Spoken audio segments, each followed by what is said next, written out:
high, I'm hypnotized. What's up is down, what's left is right. Chasing stars and holding you. I can't see the end, but we'll see it through.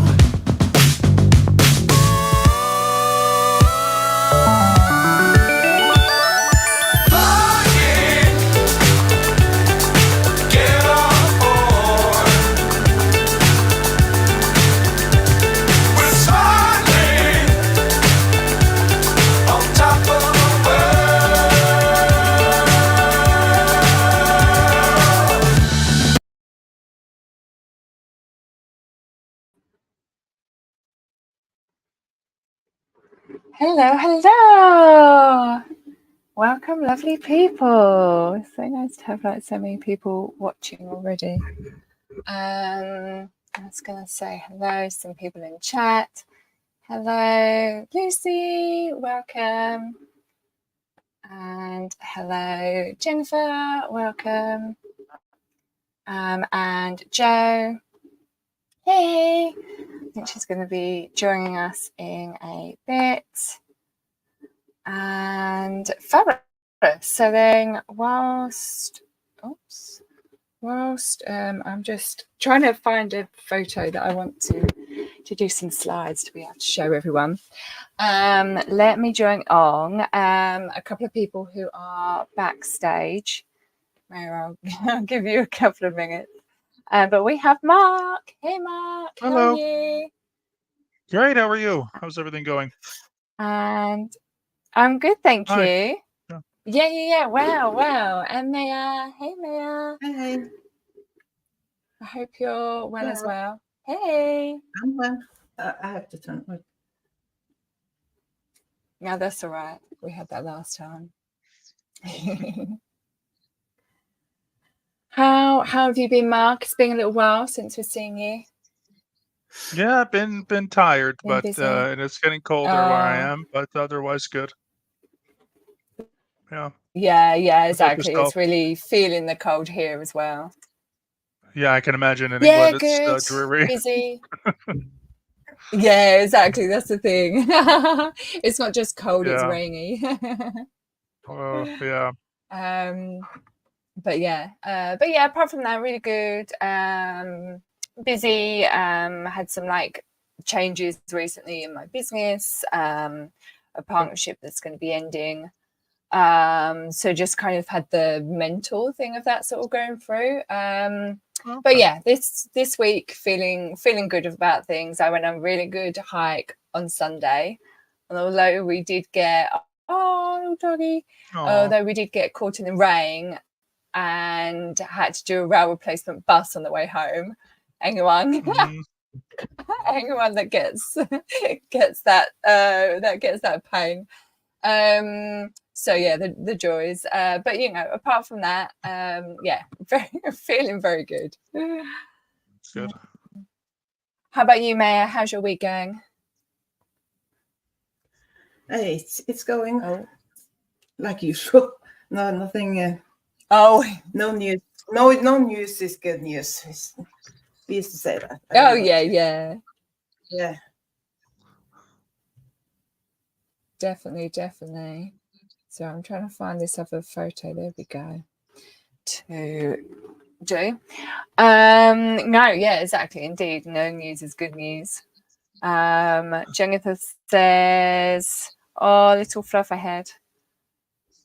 Who is the fluff ahead? Yeah. Aww. Aww, so cute. He keeps. He has his name's what? Sorry. Sander.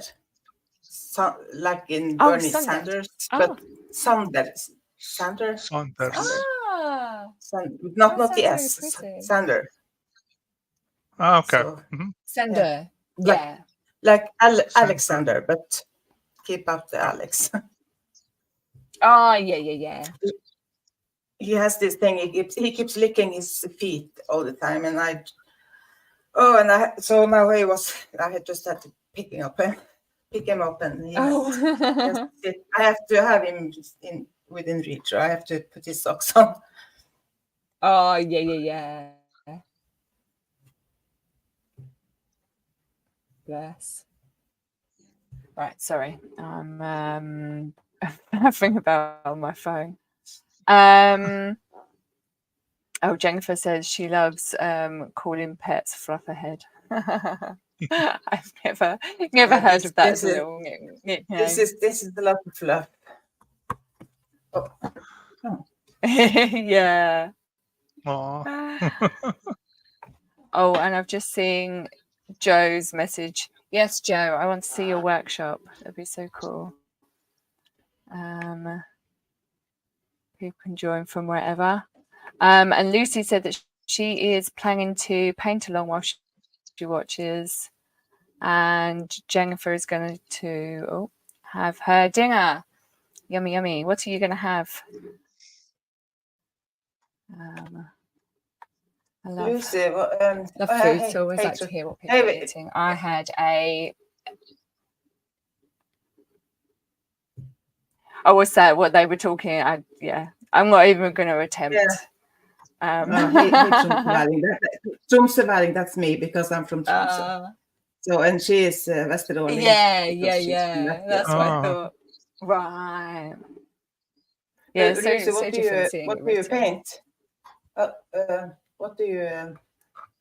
Yeah, medium and genre. We need to know. I went actually yesterday. I went to Christie's auction house in London. Had a late night opening, which was really, really interesting. Like I've been to like the Tate and the V&A do it once a month. But I didn't realize that Christie's ever did it until I joined a group and they were going.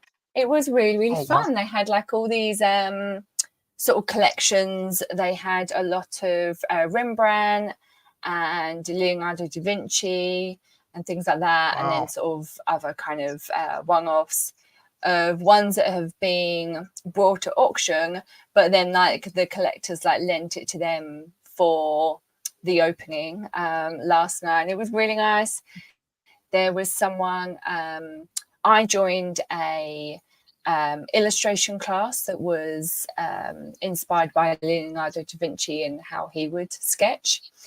And then there was a woman doing painting restoration, which was fascinating to see, and just sort of that thing of like, how do they not go too far that they sort of take away the painting?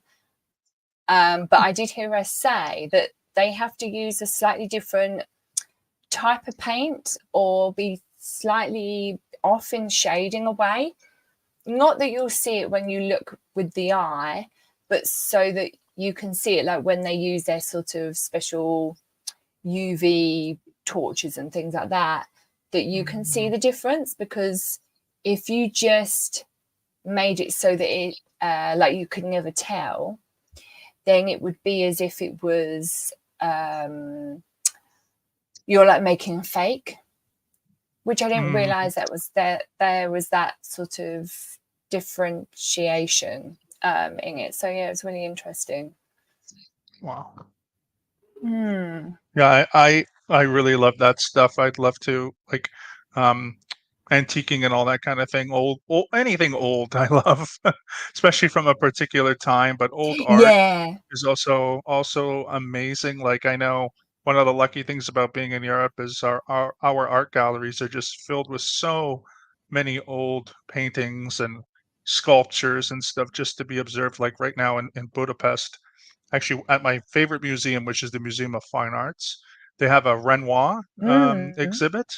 And so I'd love to go. It's a little bit pricey. It's like maybe $35 to get in. I mean, it's still a pretty good price, but you know, in Budapest, it's a little high, but still, yeah, I'm a big fan of Impressionism and Post-Impressionism, but like that kind of stuff comes up, and that's really, really interesting.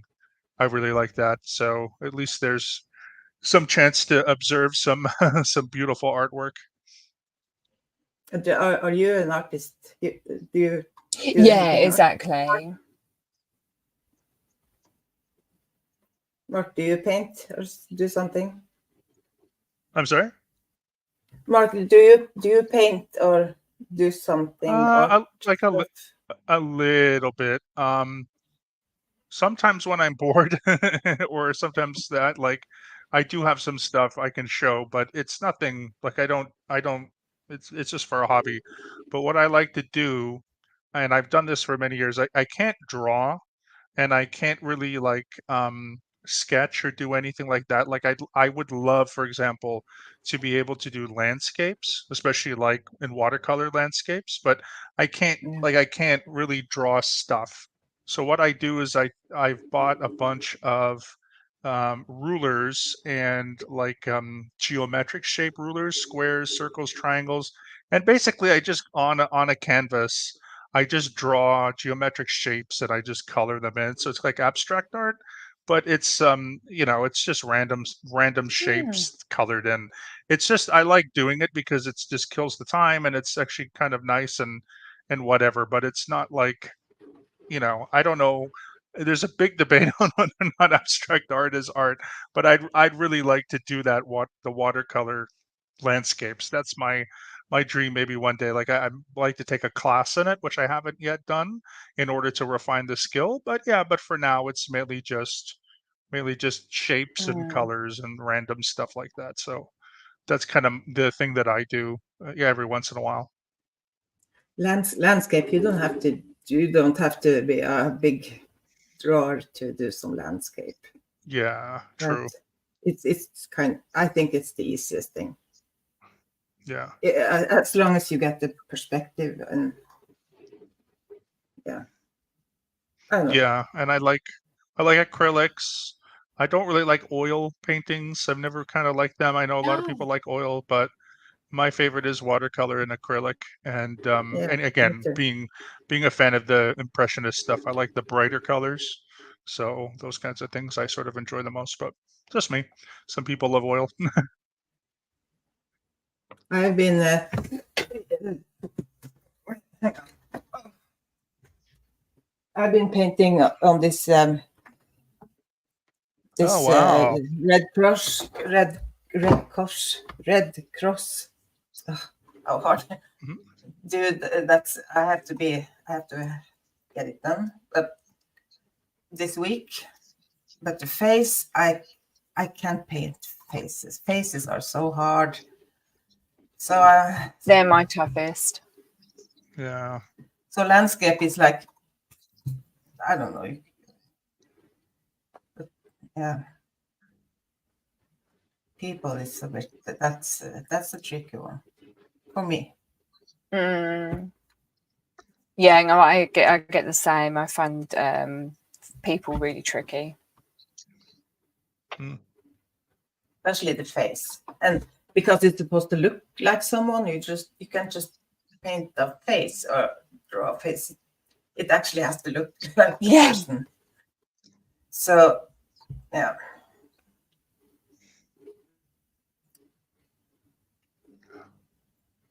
Yeah, I wish I could draw. I wish I could draw and Right. yeah, and paint better, but Oh, limited in that sense.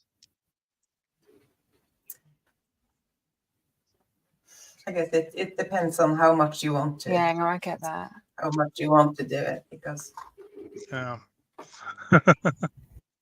and yeah, I have everything I have learned. I have learned from YouTube. So Yeah. yeah.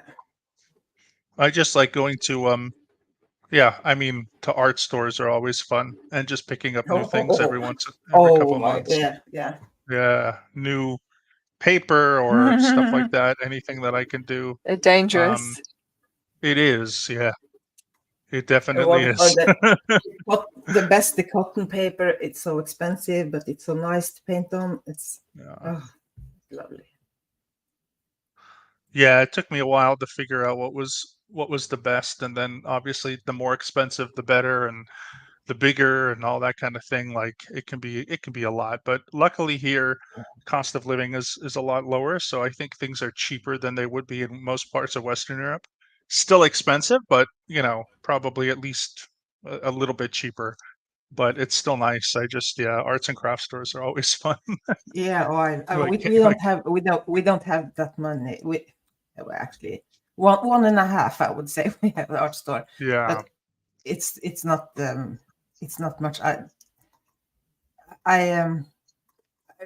started, of course, I started like the lowest grade, and then I have built up. So when I'm selling paintings, I like it to be painting that is not going to fade, and it's Hmm. yeah, it has to be. Yeah, I like it to Yeah. be nice stuff. Yeah, with a good frame or whatever. Yeah, they have to be pretty top quality, of course. Yeah, I like the acrylic. I like to paint it with on this the gallery, the deep edge, because you don't need the frame. So that's just good job. Hey, Hey, Brian. Hey, how's it going, Hello. everybody? Sorry Good. to interrupt. Nice. Hello, Brian. Just Yeah, saw I heard you, y'all talking about popping art, down there. and Yay! I love I love art. I've tried my hand at drawing, but what I imagine in here and what I put on the paper, usually two different things. So I usually find myself using the drawing pads that I've gotten to write poetry in. So at least I'm using it for something. Yeah. It's still art. Yeah, definitely. One of my friends has gotten into digital art that way. Yeah, I've been using Canva. Someone gave me access to Canva, and I love Canva. And I've used it. I've used it to illustrate some of my poems. I've put them on my Facebook page and stuff, and I used one as the thumbnail for the poem Mining. So what I'll do is I'll just put the different images and try to get it to where it looks like sort of what's in my head and what I can get to the closest to, and I'll run it by a few people. Hey, how does this look? Okay. And one of my best friends, he's an artist. He and I graduated high school together. I'll show him some stuff, and he goes, "Oh yeah, that's cool." And so that's the extent of my visual arts capabilities. But I build these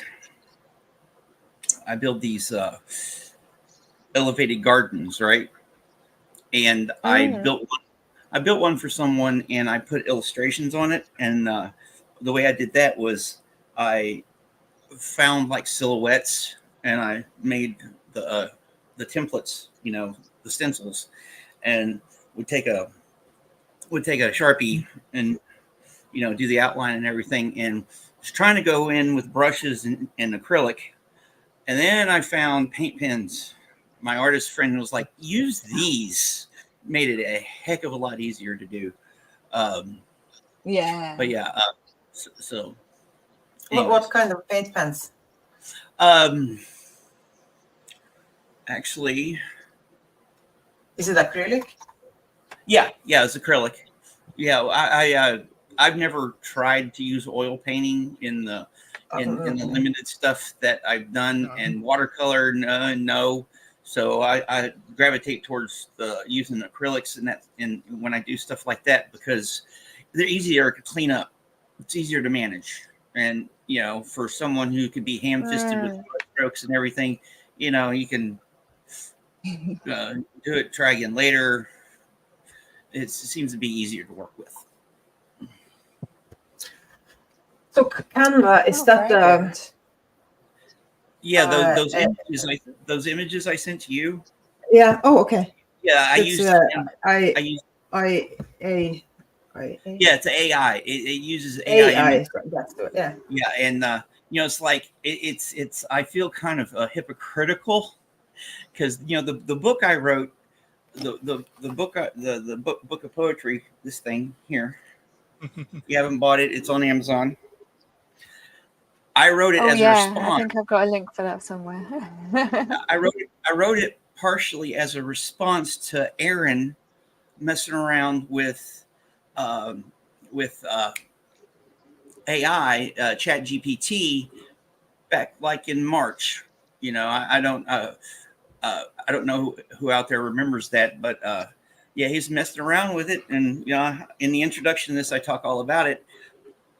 Yet I will use AI for art and stuff like for the visual aspects of it. So you know, it's I'm a traditionalist when it comes to one thing, because I you know,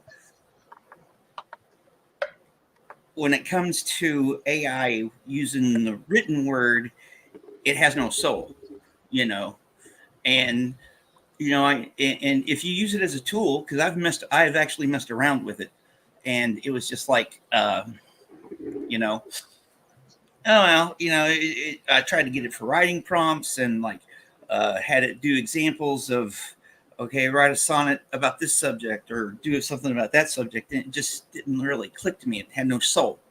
But I will use it for other stuff, and I've actually tried to, like my poem Enola that I want to get illustrated. Messed around with some of the images in it, but you know, it's like other things that I had in my head, I wasn't able to translate out into it. So that's where you need, you know, you can use it as a tool, just like most things, and it all depends on what you do with it. You can use it to illustrate your poems, or you can use it to deep fake political ads that cause people to believe something they shouldn't believe. You know, and it's all balanced. Yeah, that's the thing. Mm. Jennifer has said that she's not a fan of AI. She thinks it's terrible. And I think there's like certain parts of AI that I think you know, like with anything, you know, like sort of can be good or bad. Yeah. Yeah. You know, yeah, it's like I said, you can it's and I've illustrated this with people before. You know, I had this a long time ago, right when the internet was taking off. This guy I worked with called the internet evil. I'm like, dude, it's all about how you use it. You can use it to start a business to feed your family, or you can use it to freaking buy drugs. It's all about how you use it. Just the same way with a gun. You know, you can use it to feed your family, or you can use it and defend yourself, or you can use it to cause mayhem. You know, it's free will sucks sometimes, doesn't it? That's the thing. And I was just going to show, so this is what Canva is. So you can go in and you can kind of scroll along the top as to whatever you want to use it for. And then like you click on one. So like this one that I've got set up, but then like I do my thumbnails. But you know, you can sort of, but you can also use it for, so like in a graphic way or like an art way. Yeah, like the next time I put a book together, the last time the two books that I have out now, this one and the one I put out right before that, I used for a lot of the formatting and all that stuff, I used Amazon software. But I can, you know, that was before I got access to this, and I can use Canva. I just got to get down and start messing with it. I'm going to use that to format the next book. And I'm, you know, if Joe says she's ready. Fabulous. I can't see her. But yeah, I plan on using it to do. Sorry. Try to learn how to do more graphic stuff with it, like neat scrolls. Like I have ideas for scrolling. Like I want to like put a poem in the middle of something, and you want some scroll work or whatever on the corners, kind of like what Liz Gale did in the book that she just published. You know, her memoir that she published, and you know, and because in this one, visually speaking. The best thing about it is actually the cover, as far as the visual aspects of it go, which I love the cover. I love that cover. J, I don't know if y'all know Mrs. J, right? Yeah. She's the one who did the cover for me. I gave her the basic. I was like, okay, it needs to do this, and you know, gave her the bare bones, and she came back with this. I'm, you know. That's so nice. So, Brian, are you still going to put together a book you were talking about earlier? Yeah. with Do what? what people can send you like picture paintings. Yeah, And yeah. I'm still are working. you are you? Still, I was kind of starting to wonder because all of this stuff that's going on that yeah. you're still That going to do it. Okay. that project is not on hold. Yeah, I just haven't been able to, because with all the ups and downs in life, let's just put it that way. Mm. It's I haven't been able to get out and talk about it more, and I plan, that's hopefully I'll be going on with Reese next week to talk more about this Oh, and exciting. plug that again. And yeah, that's still open. All you got to do is email me stuff, like Yeah, I your need to. like I need to your email Gertie, you. yeah, Huh? Oh yeah. your Gertie series. That's perfect for the Yeah. for it. I love, like, I really love your style. That you were, before I jumped on, Mark, I heard you talk about the Impressionists. Impressionists are my favorite, Yeah. or my favorite era in art. Yeah. And uh, Mm. your style reminds me a lot of that. You know, Yeah, but it's so hard because I want to like this. It's like a photo. You paint like from a yeah, photo to make yeah, it like look like a photo, but I don't want it to be look like a photo. I want yeah, it to look not. Mm. Yeah, and it's so hard.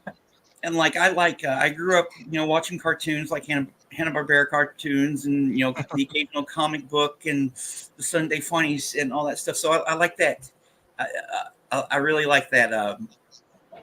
It's like a The cartoonist outlines, style. yeah, the Yeah. cartoonist, like the outline, the severe outlines and stuff. And that's something that appeals to me. But like you, when I try to do something visually, I want it to be photorealistic. What I feel, what I see in my head, and it's just like, okay, I can paint better images with words, anyways. Yeah. Mm. Like when I went down to Hot Springs at the beginning of last month. It was like about a month ago, and read at a poetry reading, and yeah, I did that one Enola, the one I want your help with, Maya, and Yeah.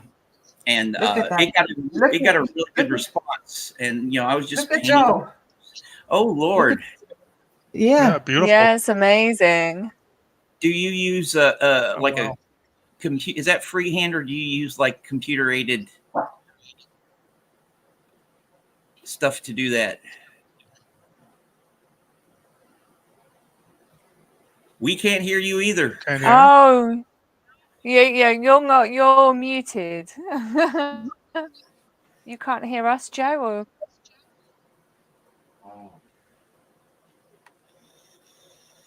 oh, it's such a shame. But Brian, it brings me on to, this is what I was trying to sort out at the start, because Okay. I don't know, I didn't want to put it in the Facebook group because my stuff always sort of gets sent to the bottoms. So I thought I would show everyone here that at the Tate, I was saying earlier that the museums have these like late night things every month, and at the Tate one, the last one that just happened, you could go along, and it was this artist where they do poetry and then they sort of do art around it. So Yeah. they had all these poems on the tables, and you basically read it and then sort of did some sort of artwork around it. So these are cool. what I did, and they put them up on the wall because she liked them so much. And I was like, wow. Cool. So this poem was, it's annoying. I should have taken a photo of the poem as well. But yeah, Gustong is the artist who it's inspired by. And this one, it spoke about being inside a wooden chest, basically, a wardrobe chest. So that was sort of the image that came to mind, and then I just sort of got inspired to write the poem around it. So Mm. Question. Could you go back that slide again? Oh yeah. Oh, sorry. Okay. Yeah, I got a question about that. Okay, the image was the poem like that, or did you do the No. drawing first and then they put the poem around it? So I put the poem around it. So the poem was Okay. just like written, just like on a piece of A3 paper, basically. Yeah, And because there's like you had one on each table, and then yes. so I was basically reading this one and took from it sort of once I got to this wardrobe chest. This is kind of the image that I saw was the open sort of like a toy box almost. Yeah, because the reason I asked that is because you know how form follows function, you know. Okay, and with poetry, form can also inform meaning, right? So I know you've probably seen those poems that it's about an animal. It looks like, a poem about a duck that's laid out in the shape of a duck, right? Oh yeah. Yeah, and the way you read it, they sometimes they're called circle poems or whatever, because it all circles back to the beginning of the poem itself. That was And that's what was why I did this one like this, because it also came to mind. Is that how you? If so, is that how you put the text down in a circle around it? Yeah. Okay, so cool. I drew the box first, and then I started like sort of writing, and I was like, I just sort of kept like turning the paper around and just writing. It was very natural. Cool. That's really cool how that turns out. I really wish I could read it. Yeah. Let me I can bring it up on my phone, and I will read it out. Yeah, if you want to read it out, that would be cool. Where are we? I hope this doesn't interrupt your presentation. No, not at all. Sorry, That's okay. It's nice that you're here, because I wanted to sort of show it to you in particular as well, because of what you've been doing with your book. Right, let me just see where the start is. Right. Mother was a crack of light, and grey eye. And a grey eye peeping. I made believe. Oh gosh, now this is really hard for me to read because it's all going around it. This is why I wish I'd taken a photo of it as the actual poem. I made believe by breathing.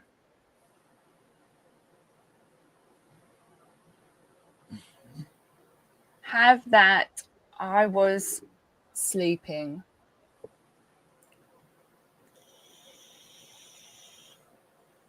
Sisters Dobay on last leave.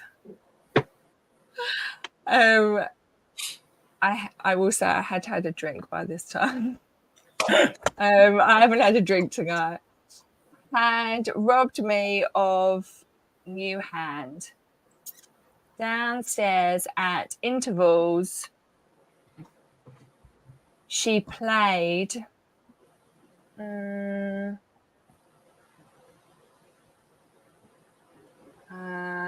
not sure what that word is. On the baby grand, under the roof of a wardrobe trunk, and then that's when it ends. Of what I wrote, of what I could fit on the page. So, it's sort of, it would sound better if I sort of had it laid out where I could tell what the little sentences were of the poem. But yeah, it was literally that bit about the wardrobe trunk that kind of, sort of inspired me to do it all. But then the second one, which will be easier for me to read, is actually a poem that I made up. Now this one, it's basically made taken from one sentence from a poem, which is the first sentence here. So it says, "See you in the headlines." So that was just one sentence from the poem. Yeah. So from that, I drew this little like sort of cityscape, kind of half inspired by sort of London, and then like this is sort of the Thames that kind of goes through it. And then I wrote a poem off of that. So I will read that out, and hopefully it makes a bit more sense than the other one. So, see you in the headlines, probably the bread lines, crumbs, spilt milk. What have you done today? Too much to do. Where do you start? Will it ever end? You are one person in a world of many. See you in the headlines, probably the bread lines. And that's it. That's cool. Thank you. Actually, the way you did that, I can't recall the name right off the top of my head, but how you use the first two lines as the last two lines. It's actually a form.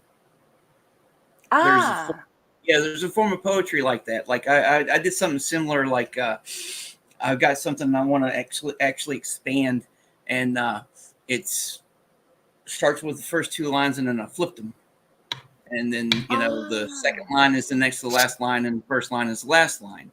So you did something similar. That's actually pretty good. It's pretty good. You need to write more. Yeah. I'm not one for poetry, but my mum does it a bit, so I think it's sort of spilt over from her. Like because she does a lot of like card making, so would do some poems within that. Sometimes I had to send them off to customers and things. I second that. You should do some more.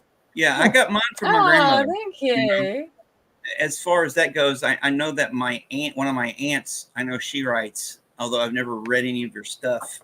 But as far as I know, I'm the only other person in that side of my family that writes. Yeah. Mm-hmm.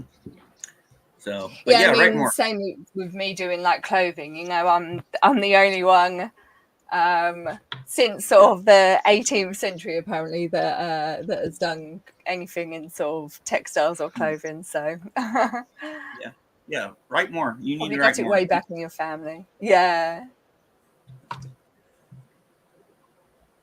But yeah, I don't want that to be. I just wanted to like show whilst we were talking about other art.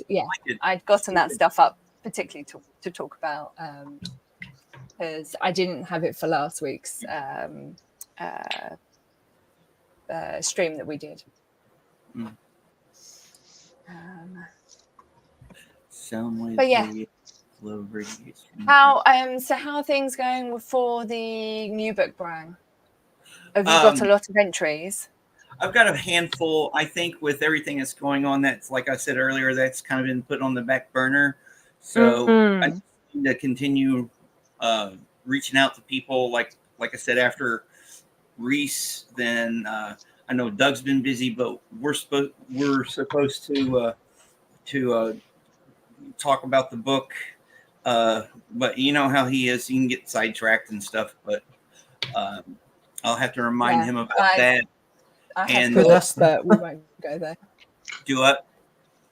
I said I have thoughts, but we won't go there.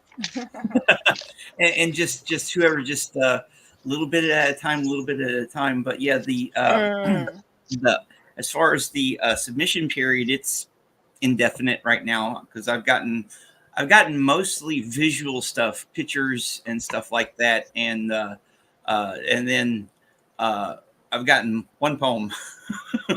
Poem. So anyone that has any written entries, send them in.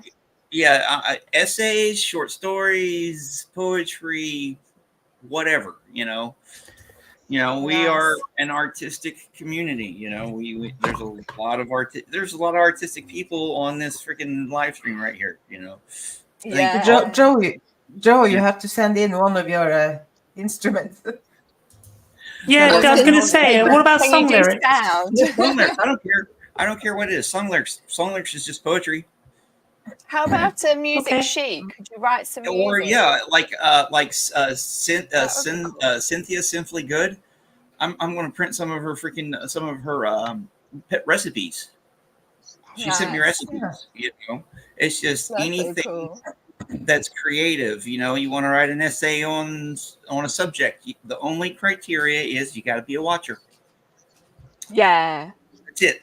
You know, you don't have to have a channel. You don't have to have. It's just. And if you want it by, you know, some people like their anonymity, so they can just do it by their channel name. You know, Yeah. or their screen name or whatever. You know. And when I get enough, I want to make it 200 to 300 pages because an anthology should be about, you know, that length. And you know, so as soon as I get enough, then I'll start putting it together. But until then, I need to do another post on the various Facebook pages too. So I have to do that. Yeah. Well, I Mhm. don't have what your email is, but I just put your channel in the chat. Yeah, it's So attached. some people can go It's- there. Yeah, it's attached to the about page. So if people want to, Cool. you know, do that. Yeah, I need to get off my butt and do more videos too. Got a few planned. It's Oh, just nice. it's just doing them, just like a lot of things. Yeah. Mm-hmm. And Mark, I'm just putting up your channel. So if anyone wants you. to go and find Mark, he's not on YouTube anymore. Yeah. So do go and find They him on kicked me Rumble. out. Yeah. They kicked me off. I got kicked off basically. I got an email a few weeks ago, or a couple months ago now. I had violated some terms of spamming or something. It was really ridiculous, and I appealed it, but they denied the appeal, and so yeah, my whole channel's gone. So Rumble, which I'm not a So big fan of, sad. but whatever. I have a whole bunch of stuff on there, as far as my PowerPoints, and then yeah, I always have just wanted to do Save Mark Apostate Alex Joy. helped me get a buy me a coffee, just for any kind of help me buy books and art supplies. You could do that if you'd like, and then yeah, onto Rumble you can see some of Very our nice. PowerPoints that we do on the Nerdy Bunch. Have you ever heard Yeah. of Odyssey? Which one? I'm sorry, Brian. I feel Odyssey. like I have. Yeah, No. I watch a bunch of nerd stuff, and one of the persons on there one time, and on their little thing had like several different ones and had Odyssey on there, so I checked it out. So that's actually where I archive my stuff. So Oh, you might okay. want Oh. to check that out too. It's like ODSY or something like that. Oh, Okay. cool. Yeah, Look so at- it's- I've been experimenting with PeerTube Oh. because I also hate YouTube for different reasons. So yeah, I'll let you know how it goes, I guess. So PeerTube. what is PeerTube? Is it this similar like to sort of a streaming platform, or is it more for archiving? Well, it's streaming, but it's like have you ever used Mastodon? It's No, like but that, I've heard of like it. a YouTube thing of that basically. So it's Mhm. decentralized. So that Yeah, I've kind heard of of there's no adverts, and there's no like it all being controlled by one of the big four evil corporations that seem to run the entire internet right now. And I miss the old days Exactly. where everyone had a website, and don't get me started. MySpace, bring back MySpace. I still have my Before MySpace. MySpace. Oh, I remember MySpace. Oh yes. That dates me. You know, I was the first time I heard of MySpace, 2005. Yeah, 2005. I was decommissioning my first ship in Mayport, Florida, and Wow. after a certain point, when you're done with what you're doing, you got to wait for other people to to get their stuff done. And so my part of the decommissioning was pretty early. So right across the street from where we were moored up was the basically the common center for the rec center for the sailors, and they had free Wi-Fi, so we were over there all the time, pool and all that other stuff. So yeah, that's where I found out about MySpace. Yeah. And then 3 years later, it was a dinosaur. I know, it's such a shame. Yeah. Yeah, but that guy who created MySpace sold it for something like over $500 million. Yeah, he Oh, had, really? I million, didn't yeah. realize he got his payday. Yep.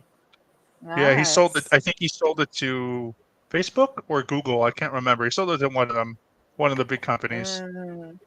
So he did fine. Yeah, exactly. Yeah, And I'm just going to $500+ throw million. up, Maya, your channel. Oh, I didn't know you had a channel. Also, Joe's. So if anyone wants to go and check them out, I'm going to just link them off and put them in the chat. I also have a book out. Oh, I didn't know that. Book? So it's a book of sheet music. Yeah. So it's not. It's still a book. It's probably not going to be of interest to anyone. It's still a book. Huh? It's still a book. Yeah. But yeah, that's the thing. I don't think I can It's put links in the exciting. chat, but I can send it to you. If you send it in the private chat, and then I can put it in the normal chat. Oh, my niece is wanting sheet music. She's not that I've heard her on the piano, but apparently she's been getting into a bit of the piano. So yeah, so if it will work for piano, then I will send it to her as well. She does have a guitar, but it will work for piano. Yeah. Oh, cool. I don't think no one apart from my mum did a bit of guitar at one point. No one else knows anything about the guitar. So and my brother-in-law's brother, who brought the guitar for her, apparently also had a caveat of, I will teach you the guitar, and never has. So, yeah. Look at those. Well, there's always YouTube. Yeah.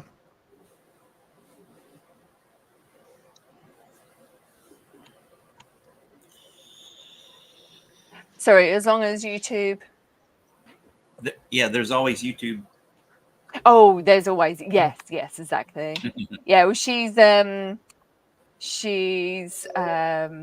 so not quite unsupervised. Claire, I think that link might have not worked because it has opened in a new tab on the end, and that's broken it. Oh, right, interesting. Right, let me have a look. If you look on, on YouTube. I'm trying to copy off Mark's Rumble.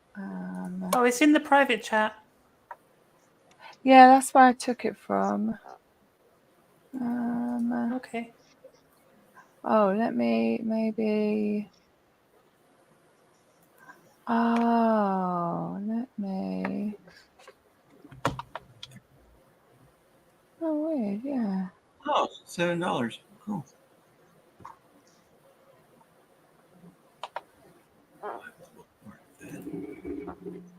Oh, interesting. So it's a collection of songs that from around the world, basically, which I've transcribed. And it was originally transcribed for oud, but it also you can play it on guitar or mandolin or piano or anything really. So it fits within that range. That's cool. Violin as well. Wow. But they're all designed to be kind of easy to play, and if you're a beginner, they're easy to play, and if you're that's That's the one, but it No, says opens sorry, in I'm Midtown at trying the to end, delete yeah. that one, but I can't. Never mind. I'd have to And ban if myself you're- as a user if I do.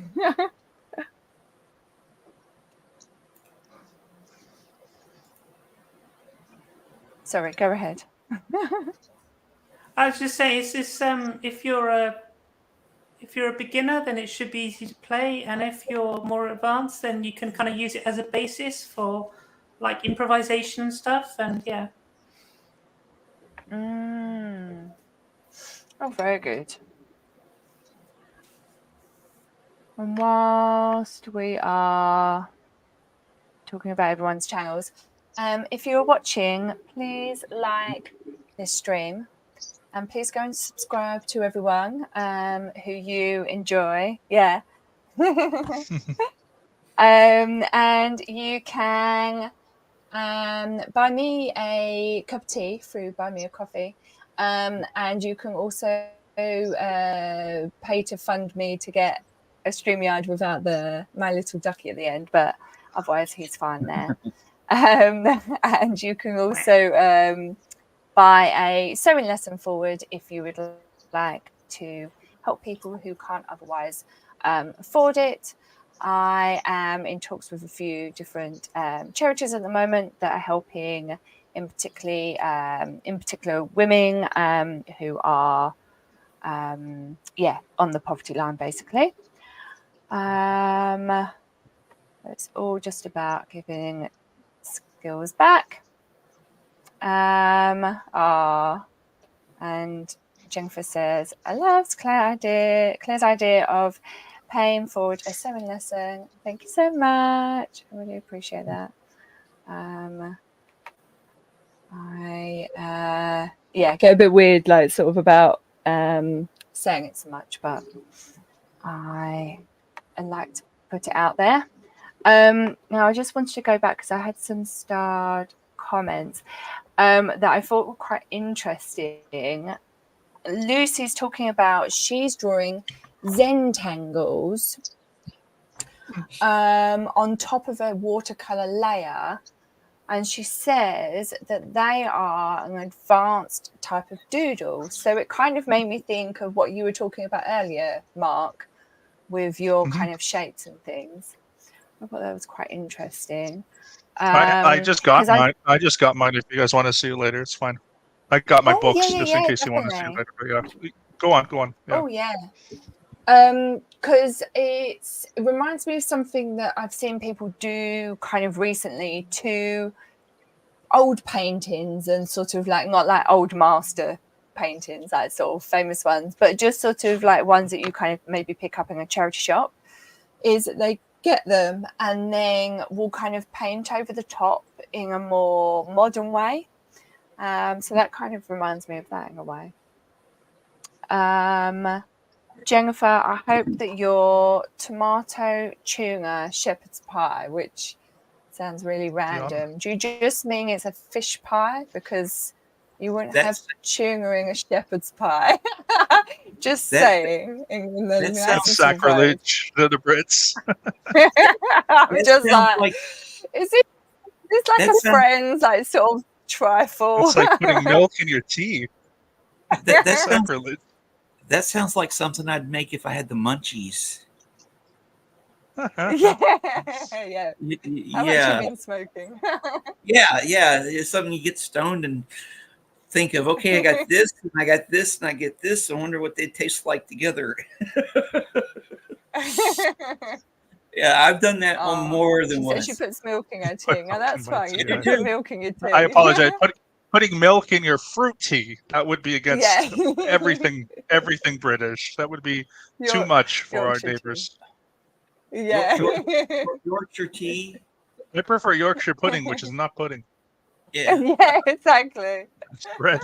It's not pudding. My ex-brother-in-law used to do this thing called he called it a London fog. He would take Earl Grey tea, half and half, and raw sugar. Interesting. I've heard of a London fog, but I've not tasted one to know what it is. Yeah, it's actually pretty good, but I use honey. Oh, nice. I use honey for my tea and my coffee. Yeah, I like honey tea. Yeah. That's my morning tea. I have that. And Lucy was also saying that she is learning watercolor painting at the moment, which sounds really good. I do like a watercolor, but yeah, I'm trying to discipline myself at the moment to be more patient with my paintings, because I use a watered down acrylic because at least it sort of acts then a bit like a watercolor, but it dries a lot faster, which is better. Oh, she said that her cats tried to steal her dinner because of the tuna. Oh, yeah. Tuna, yeah. That's funny. Oh, that's so sweet. Yeah, that's the thing. And begging, them cute begging cat eyes. Bless them. All right, I'm gonna need to go now. But oh, that's fine. Thank this you. has been Good to fun. have you So thank you on. for having me. Oh, yeah. And sorry about the audio issues when I had it set up in the workshop. Something wasn't working, but worries. hopefully it gave you an idea.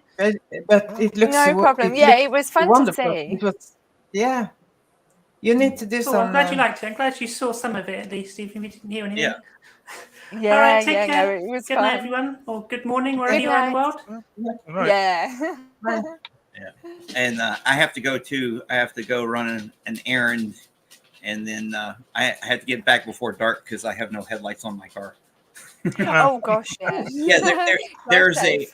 there's an electrical problem that I have to disassemble the wiring, get into the wiring harness and all that stuff. So I just haven't got around to doing that yet. So always a pleasure as usual. Yes, And thank you. It's been so nice having you on and seeing you again. yes, and we'll have to do it again. But yeah, I'll see y'all probably in whatever's going on tonight. Who knows? Sure. Yeah, All right, me take and care. Witness are on tomorrow, so come and join us then. I will. See you All right, later. Bye. Bye. Bye. Oh. Aww. Hey. All these new people coming in. Fabulous. So May, what did you said earlier about your face of the guy behind you that you were painting? What are you painting at the moment in front of you? What I'm painting now, it's watercolor. Oh, nice. Yeah, I can't. I have to focus to do that. I can't do that. Yeah. It's but I have to get it done and varnish it and get it ready. Nice. So I have to do more tomorrow. It's almost done, but I have to hang it up there so I can stay away, watch it from afar. Exactly. Before you do too much to it. Well, this I want to show you. This is the one that I did. Wow. So after last week's, Mark, because you weren't here. So last week I did on my board. I wrote words of kind of because obviously I've been going through all this stuff in my business and felt like I was sort of kind of going through a bit of a moment of change, that I was like wanted to write down kind of almost like sort of words of affirmation, but also sort of kind of what I want from like the next year. Because I listened to something recently and it said that you shouldn't like wait for January basically to start like your New Year's resolutions. Just sort of whenever it feels right to start again, whatever change, and then sort of kind of should start it then. So last week I kind of was writing down words that I kind of want to take forward for like the next year. And then after the stream, I did a meditation on those words, just with like sort of some nice kind of I can't remember what the meditation was, but it was sort of like a positive one, and it was just sound. I didn't have like someone talking me through it. And then I just sort of thought about the words that I'd written and got an image that I often get, which is of the beach, because that's sort of my happy place. So then I've been painting that over the top as a way to sort of like encompass everything, and then I'll have that up on my wall as a sort of memory board kind of thing to look at and be like, right, you know, this is the start of the change. So we will see. So that's I've kind of been doing like a little bit every other day, really. I'd say I've not been able to do it every day since then. So I need to add to it still, but that's what I've been doing.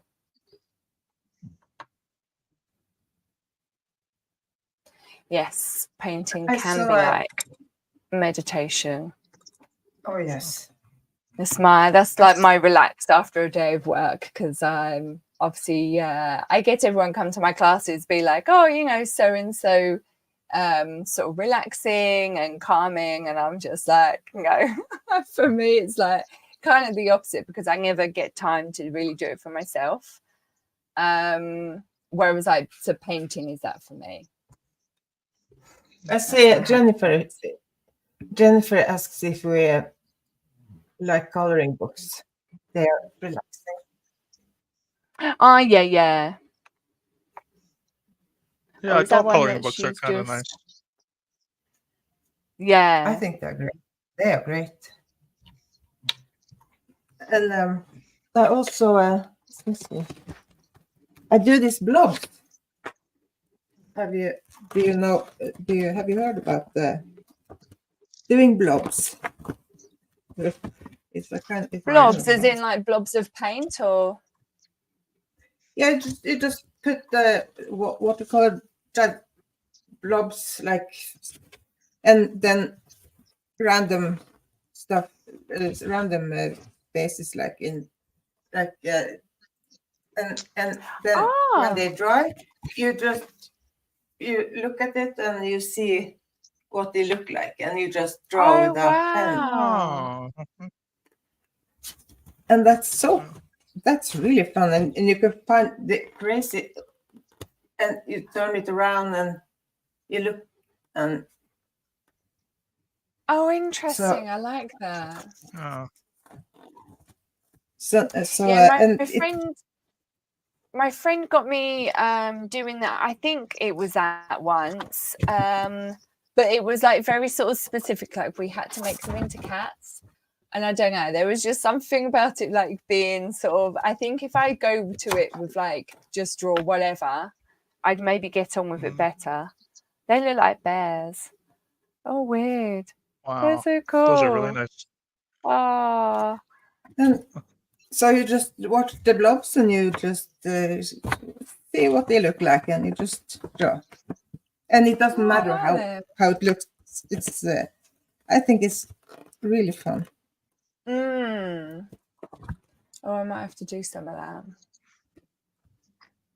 And fun is, and you can do some shading and stuff, and you can. Yeah. That's relaxing. I think it's I think last year we did do it. Oh yeah. Jennifer was just saying that she's got one of her is that of a colouring book, I presume. The Secret Garden by Joanna Basford. A beautiful book, but it angers me so much. Why? Don't know. Huh. Yeah, it's a colouring book. Yeah, Joanna Basford. Why does it anger you? She's Because of great. the images? She has some great books. Joanna Basford. I don't think I've seen her stuff. I got my niece one recently. Well, I say recently. I gave it to her recently. If you have been in the bookstore, you have indeed seen one of her books. Oh, right, okay. I'm going to look she's it up to see if I recognize it. best-selling. I think she got some medal from the Queen or something, whatever, because she's so yeah. Oh, wow. Maybe she even started the whole grown-up coloring book stuff. I don't. I Oh, here we follow her on go. Facebook. So she said it angers her because she starts trying to colour and she hates combining the colours. I feel like it's not pretty enough and that you're damaging her illustrations. Oh, no, I'm sure you're not at all. Then you put it in a copy and you just take a. Yeah, maybe do a copy of it instead. Yeah, I did that. I have the same problem because I don't want to mess it up. So I just earlier I just made a copy and I just tested it on that. Yeah. So the book was intact. The book was not destroyed. Well, she looks really young. Oh, gosh, Yeah. I'm getting all tangled up. She's not old, but she's not that young. She has 2 kids, I think. And Oh, they are- really? yeah, she's Oh, yeah, 83. she has sold millions of books. Mm. Wow. Yeah, she's only a year older than me. Yeah, I wonder if I have got one of her books. But yeah, I got my niece one recent. Well, like I say, I gave it to her recently, but I didn't actually get it that recently. I got it in June when I was in Spain, and it's Shakespeare, the story of Shakespeare. So it's kind of like where he came from, and then kind of about his plays and things. But it's a colouring book, but then all the words are in Spanish. So I just thought it would be really nice for her to, to sort of have that and kind of, because she wants to learn languages as well, although she doesn't. she wants to do all these things. Bless her, she's like 8. But yeah, she's not very disciplined, apart from if it comes to maths. She loves maths. Oh, okay.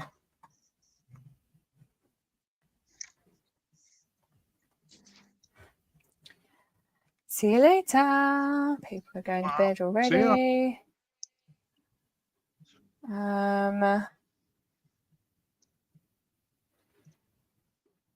Yeah, and Jennifer's just saying that her books are so beautiful.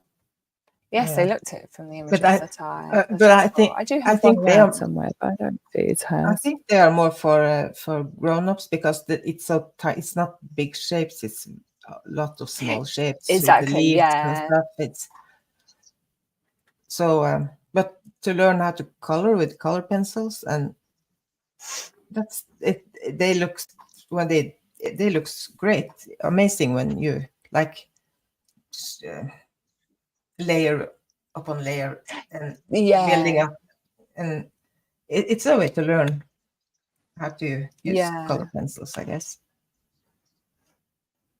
Yeah, exactly. I'm not. I haven't done sort of colouring pencils for ages, apart from kind of when I did that stuff at the Tate that was using colouring pencils. Yeah, and it's like really weird. You sort of have to get used to like a different medium. Yeah, in color pencils, it takes so long. It's a lot. It can take a long time. Yeah, I find when I do that, you have to keep sharpening them every couple Yeah. seconds. Scribble on and sharpen, scribble on, sharpen. Yeah, it's a pain. And keep it light, and so you can build up, and so you don't destroy the paper. Exactly.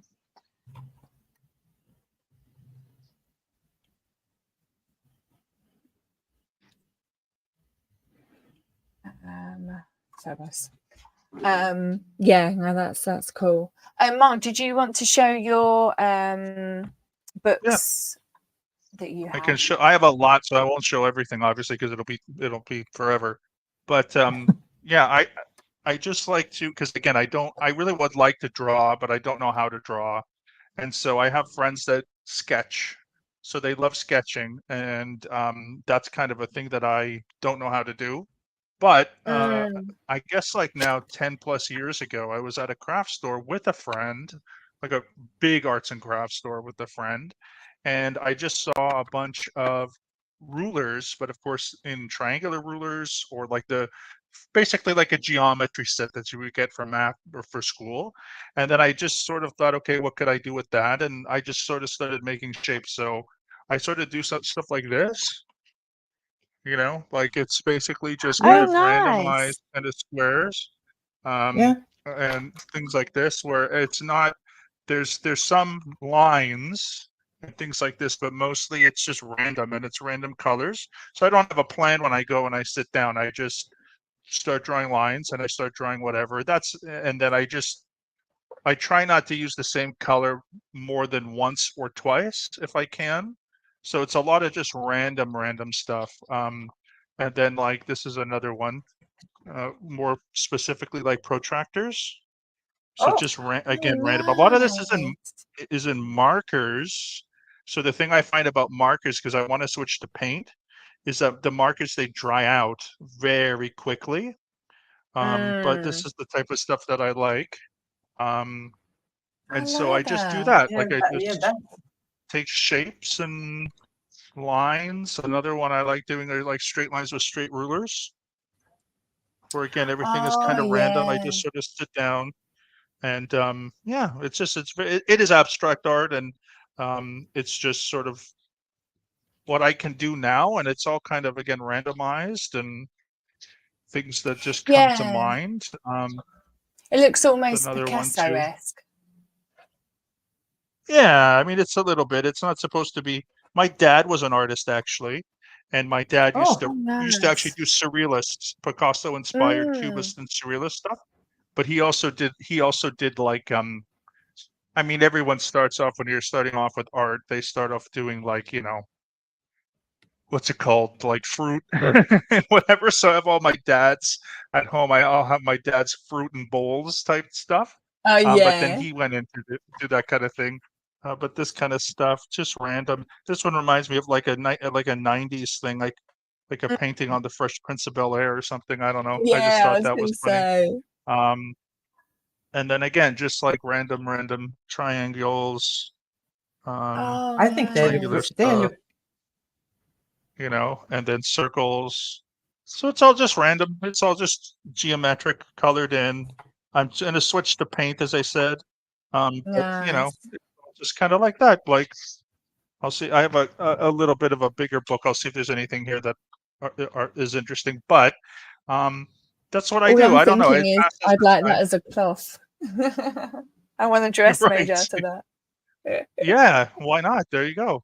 And then the bigger book I have here. So stuff like this. Just kind of random circular stuff. Things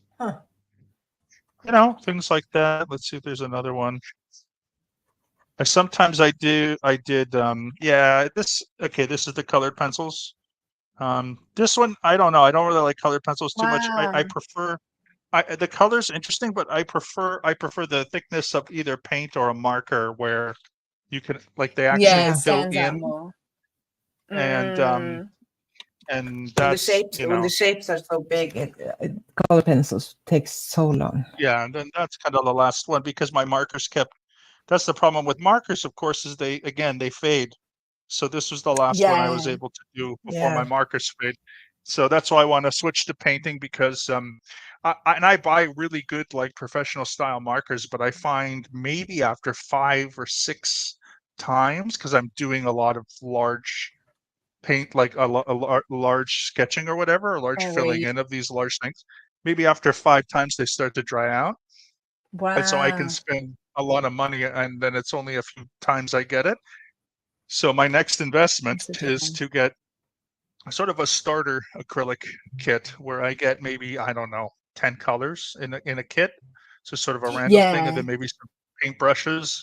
And I don't know if this paper is necessarily 100% for acrylic, but I'll just start on it and see what I can do. But it would be basically the same thing. I just I don't know. I just enjoy the randomness of the shapes, and it's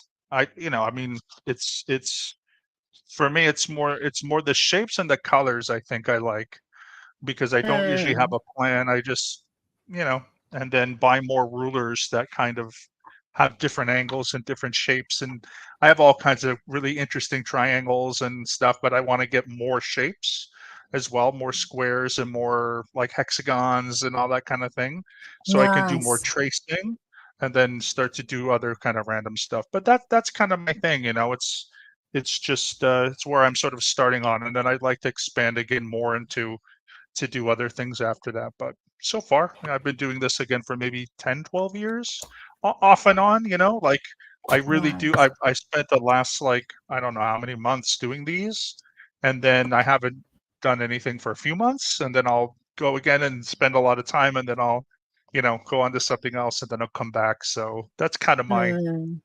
my thing, my random sort No, I of in like and out it. of, kind of thing. Yeah, I was going to But say you should look up what's it? There's like shapes that they use for quilting, and a lot of them are sort of hexagons and things of kind of Yes. varying sizes. But that would quilting sort of equipment would be a good place to look. Okay, yeah, and also I'm trying to look at anything that I can trace. So even my mom suggested what are they called? Cookie cutters, because cookie Oh cutters can be in yeah. star shapes, circle shapes, little random things like that, not just necessarily rulers. But anyway, that I don't know what it is. I just found myself through trial and error enjoying bright colors and geo not geographical, excuse me, geometric shapes. Geometric. So yeah, yeah, yeah, exactly. So Nice. yeah, it's not too bad, and then hopefully I'll upgrade my skills a little bit. As I said, I would like to try watercolored landscapes and do kind of move into something different in the future. But so far, that's helps me pass the time, and it's relaxing, and I enjoy doing it. And then don't ever have a plan. I just sit down, whatever comes to mind. Also, I was just trying to find these. So this is Yes. something Okay. that I really like. I don't use them that What's that? much, but they're just those like shapes, and then you Yes. have varying. Oops, I can get them out. Varying different like wheel things that then you put in. Oh, that's amazing. So then you sort of go round, and it creates whatever hole you put it in, and then sort of that's then how you get them different shapes like that. So it's So they're quite good. Like you just use sort of a pen with it or whatever, or like sort of a pencil and kind of go round. So it's just like a line drawing, but yeah, they're quite a fun sort of doodle thing to do. That I quite like. That's really interesting. Yeah, that's my skills so far. As I said, it's what I can do, so I do it. But yeah, I'm kind of like. But that's the thing, sort of doodling in any sense, sort of whether it's kind of bigger shapes or kind of smaller bits, is apparently like if you do it whilst you're like listening to say like a lecture or something, like I do it because I tend to sort of write stuff down, and it's always so funny because like people are like, oh, you don't need to write anything, but I have found unconsciously really, because it's not until I heard it recently that I understood why I do it, but I just do it anyway. But yeah, apparently it actually does help you to memorize sort of what's being said, or even just sort of like listen more intently to what's being said. So yeah, so I don't feel so odd doing it now, whereas I almost sort of did it quite instinctively before. So yeah, doodling's always good. Yeah. Yeah. Do you, if you're gonna do an art project, do you normally plan ahead? Because again, with my stuff, it's easy just to sit down and do something, but I find there are things in my head that I would want to do, but for me, just doing the random planning just in the medium that I'm trying to do it in makes more sense, because if I think too much, then it doesn't work out. But I'm curious about the other forms of art that maybe need a little bit more planning, like how much planning goes into, or how much prep goes into your sort of art projects. So me personally, I tend to kind of think when I'm going on my hikes is kind of when I will, I might sort of like see a particular like scene. And so I take a lot of photos when I go hiking, and it will be from those photos that then I paint. So this one in particular is a prime example of that. So that was a photo that I took, and then I did a painting of that. But then I had another one recently where I did a painting and I gave it to a friend because it was of his photo, and it was just like a photo that came up on Instagram that I just thought looked beautiful, and kind of was inspired to paint it. So yeah, I'm more of kind of a realist painter, sorry, in that I'm not so good at sort of making things up to paint. Though the one that I'm doing now, and there's another one that I've got that's of a cat riding a horse on the beach, and that was inspired by if anyone's caught when I've said it before, Lawyers and Dragons. So instead of Dungeons and Dragons, it's a bunch of lawyers from LawTube who play D&D on YouTube. And it's like every sort of Saturday, it's kind of midday here in the UK. So it's like early morning in the US. And that was like inspired by one of their scenes.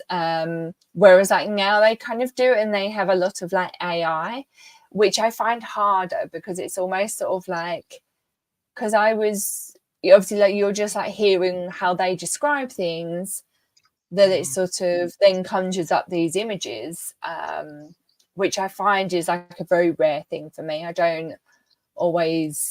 I have like an imagination, but not so much that it sort of stays there enough for me to paint. So it's sort of for things like that, and like the one that I'm doing now, I will have images, that sort of come up. So then I like Google, sort of show me a beach, show me, whatever. And then I can kind of piece it together like that. But otherwise I'm very, my imagination also almost like goes too fast, that I can't think of an image long enough for me to then paint it. It's one reason why I haven't been for like since the pandemic actually, but I used to go life drawing a lot, and I really like life drawing because it makes you sort of do things a lot quicker. And when I go down to see a friend down in Portsmouth, we'll go like on the beach and sort of paint. But sometimes I find that hard, particularly because I like sort of the clouds and things like that. But then obviously they go so quickly that it's sort of by the time you've looked and then like you're down your paint and sort of sorting all that, and then you go up and then it's all changed. So I kind of like that stuff to push myself, but I find it hard to sort of keep the image from my imagination to be able to paint it in a way. But how about you, Maya? What if I plan? How do you prep for your art pieces? Well, it depends on what it is. If it's something that someone is going to buy, of course I have to make a plan, or not make a plan. Usually people say you need to do this some days, and you did to sketches and all this stuff to make it. But I don't know why, but I have trouble with with that the planning. I just have to. But the problem is, if I get an image in my head, I can't get it on the paper fast enough because I'm something else. So, but and I don't really. Of course, what watercolor you have to plan to start with the lightest and build up to the darkest, of course. But acrylic, you can just paint over. Yeah, exactly. I tend to I do a bit of a like pencil sort of drawing, but I like to kind of cover the page. I'm one of them. I can't deal with a white page. I have to cover it with paint. Yeah. And then sort of go on top, which is again my other thing with like Yeah. watercolor. I find it really hard because it's like I just want to get it all down. Yeah. When you say the life you paint from life, is a plain air painting? Is that what you're go ahead? Do you take paint stuff with you when you are out hiking and? Oh, me? Yeah. No. I want to do that at some point, but no. I will take a photo and then come back here and then paint it. But when I've done life drawing is when you go somewhere and there's like a model, often nude, but they don't have to be nude. And then you just sort of like pencil or charcoal or something and kind of draw them.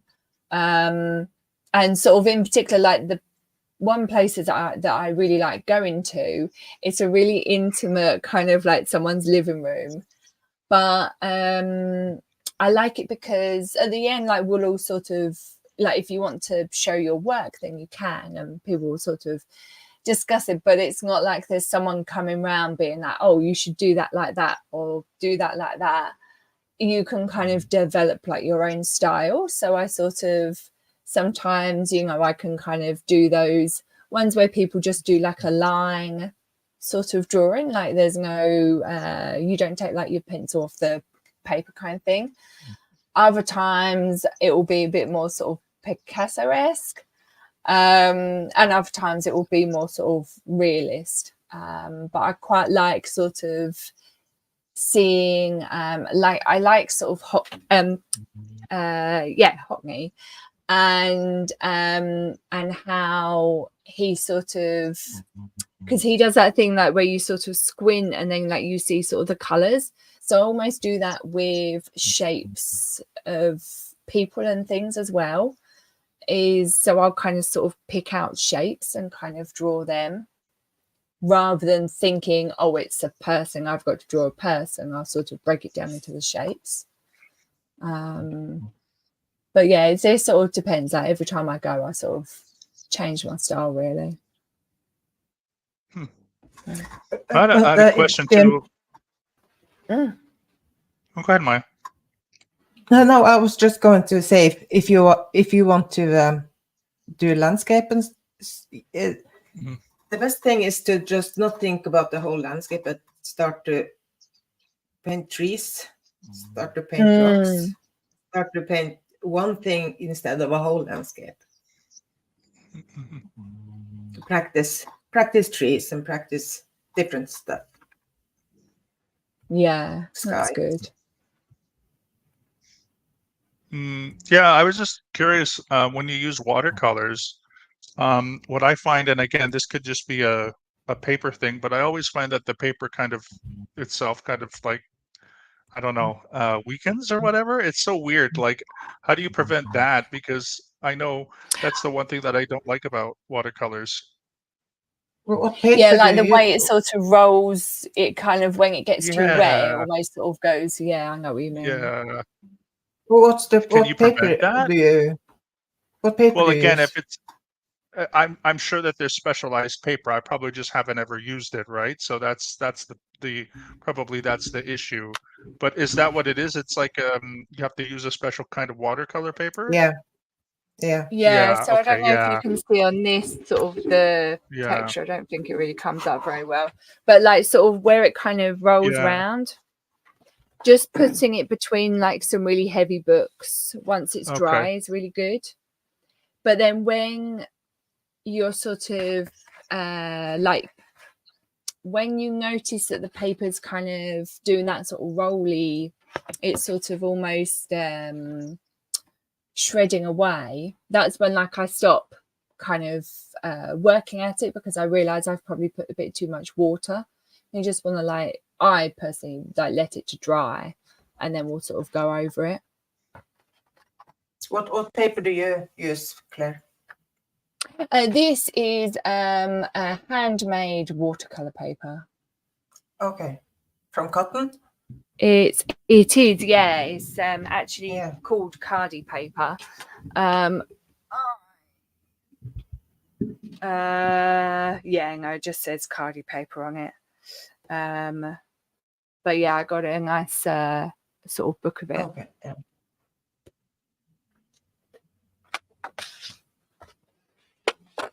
Oh, Mark, are you still there?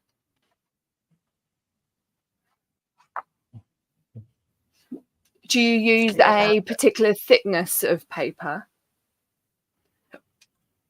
Oh, Who, me? yeah. No, here no, I am. you. Sorry. Honestly, That's all right. I just buy whatever. So this mostly the paper that I'm using is mainly for, it says here, for like dry media.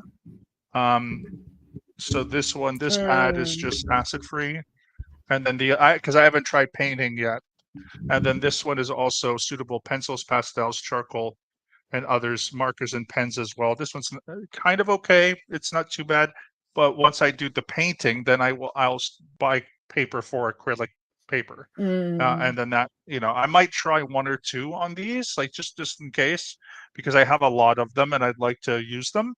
But I think, yeah, the more specialized, probably the better, and especially if I'm going to switch over to acrylics.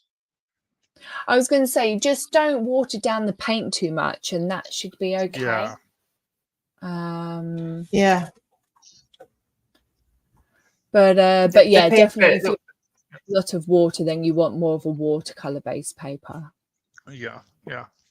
With watercolor, I realized that it's too late, but the paper is the most important thing in watercolor. Yeah. Not the paint, not the brush, the paper. So paper, yeah. I do find that rolling to be quite annoying, but yeah, it happens.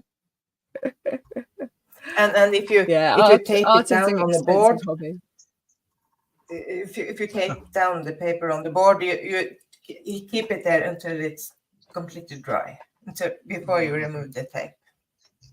Yeah, like how I do with mine. Yeah. You have this like it's called gum tape, and oops, it's like, it just feels like paper, but then on the other side it's sort of like it feels really nice and smooth, but you just wet that with a brush. It's like behind the envelopes. They have the same. Yeah. And then like when you sort of take it off, it will slightly take off some of the paper from like the whatever paper you've got you're using, but it's not like a masking tape where it will sort of take a lot off. But masking tape doesn't take a lot of, if you use a heating up the hairdryer or something to heat up the tape. It goes off, but the gum tape is not supposed to go off. It's supposed to stay there. You're supposed to cut it off, I think. Oh, really? Oh, I always, because I like to have the border. Yeah, but I like to, but I just buy regular. Oh, right. Oh, see, I wet it again, and then it tends to come off better. Like the outside. I don't. I have the gem taster, but I it just okay. This is not for me, so I just. Oh, But if you have the tape and take it off, that you like if it's on the paper, and you keep it just not like this, but and even use the Roll it off. hairdryer. Yeah, Yeah. because then it's easier, much easier. I because never it comes thought off. about hairdryer. That's really good. Oh, hairdryer! That's. See, learning tricks every day. It's like landscape. Like now, I just Oh, Oh, that's wow. beautiful. just shapes. I That's really just did beautiful, now, wow. and it's just shapes and colors. So it's Northern Lights. Yeah, it looks like the Northern Lights. Yeah. yeah. Yeah. Oh. I get jealous of sort of seeing it be so easy, because it's sort of, I don't know, I feel like I have to really work at mine before it gets to that stage. Whereas that looks like it's just sort of, you've just done it in sort of the whole Yeah, I time that just we've did it just been now. here. Yeah. Hey, Whitney. Hey. Hey, Witness. This is the cotton paper, and see that it's. I just put a clamp on it, Yeah. to keep it down, and it doesn't buckle that much. 300 Good. 300 grams Yeah. at least. Nice. Oh, Lucy says that the Northern Lights are out tonight. Oh, Oh, excited. Yeah. It's Oh, it's really want to go and cold see them. there, so Yeah. it's we have a lot of that stuff. Yeah, exactly. I saw a video the other day about how Northern Lights are formed, and it was amazing. I've never realized sort of how they were formed before. Like from the Apparently sun. Yeah, Yeah. like a star of And sort of flash of light from the sun, and then it goes around the earth. Yeah. Yeah. Yeah, but fascinating. it's fun because, like where I live, the northern lights always go this way. It never goes the other way. Right. It's always the same direction. Interesting. Yeah. Yeah. Craziness. Of course, craziness. it can be all over the place, but it's when it's doing Where you are. dancing. It's like Wow. dancing the same way always. I love it. Amazing. So I'm just going back and seeing what comments we had from earlier. So when we were talking about AI, Jennifer was saying that AI art not only invades the hard work of real artists, but also stands to be an absolute ethical nightmare. But AI is literally taking over many industries. I lost my job to AI. Oh gosh, sorry, Jennifer. Yeah, the thing with the art AI, when it's searching the internet for all the different stuff, it picks it steals from other people's paintings. And exactly. That's like, but that's copying. Like I can copy someone else's painting or picture or whatever. This is just a picture I saw on Facebook, and it's not. I just had it in my sketchbook, so I can do nothing with it. That's the thing, it's how you're going to use it afterwards that is the. Yeah, but the AI, the artwork or text or whatever, but it takes different parts from. It can take apart from your painting and put in another painting, and if I do that, I'm stealing, and it's copyright and everything. But the AI, everything is allowed. So yeah, that's the thing. AI generators are using artworks and texts and all kinds of intellectual property to generate new versions of it without the consent of human creators. Exactly, that's the scary part of it.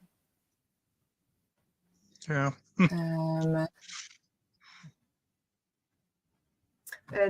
What's her name? She has a podcast. That's so effed up. Ash, yeah. Ash, yeah.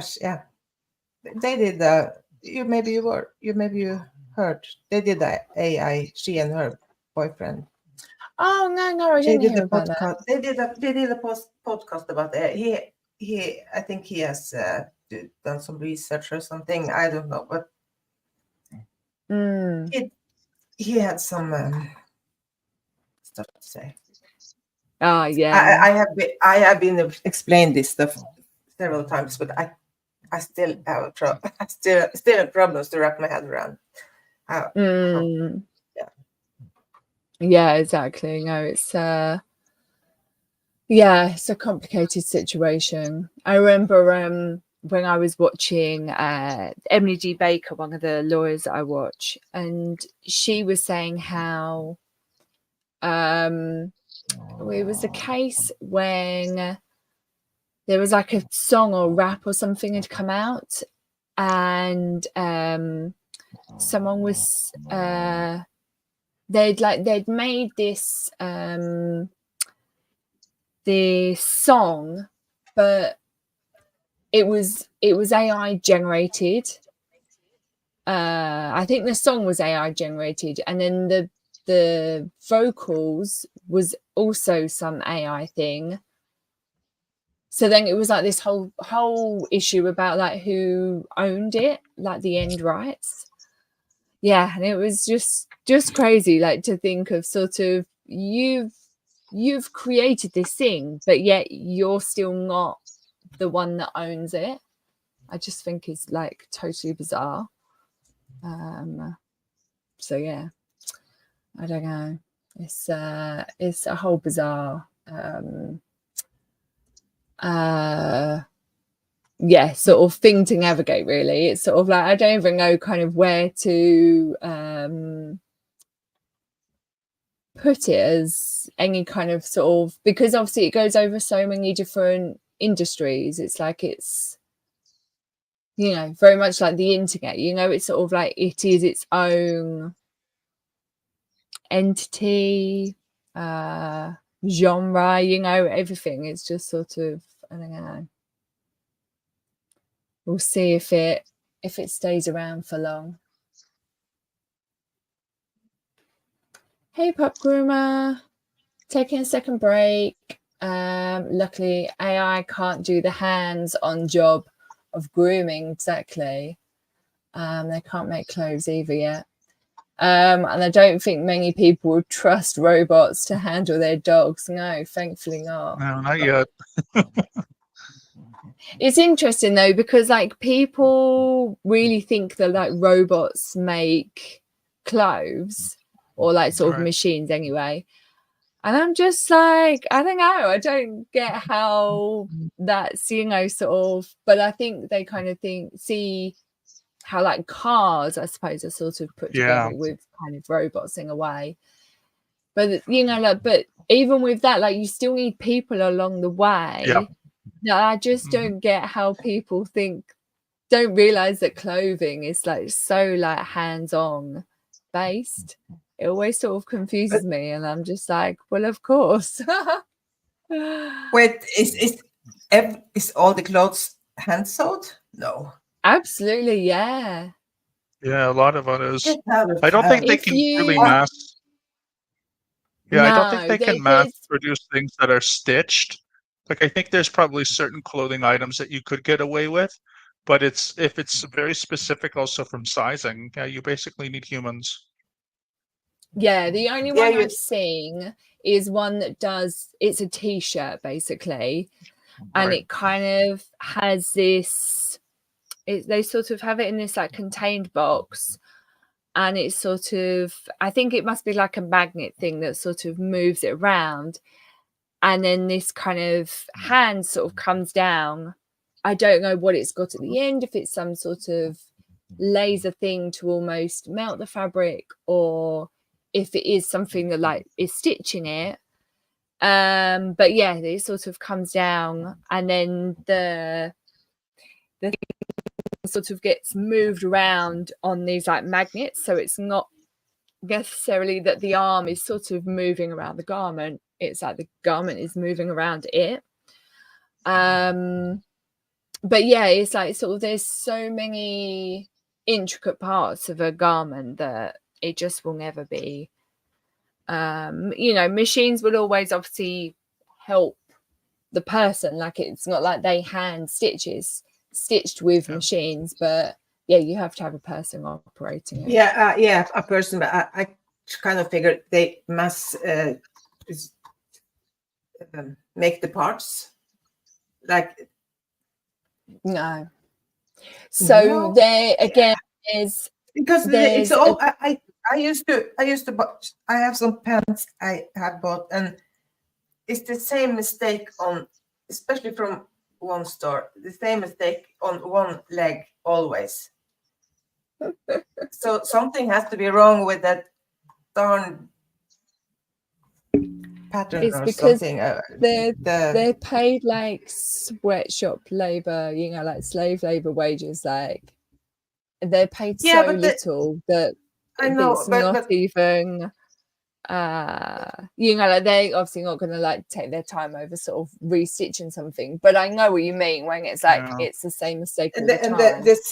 I see it so often in doing repairs. Some pants, what's the call when you stitch something together? Seam? Yeah, the seam. Yeah, the seam.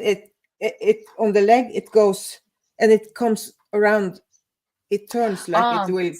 And it's crooked. It's something is wrong with with one of the legs, and that is with, if I go and change it and get another pair of the same, it's the same. So somewhere something wrong, or they use the fabric. They use different part of the fabric, so to use to not.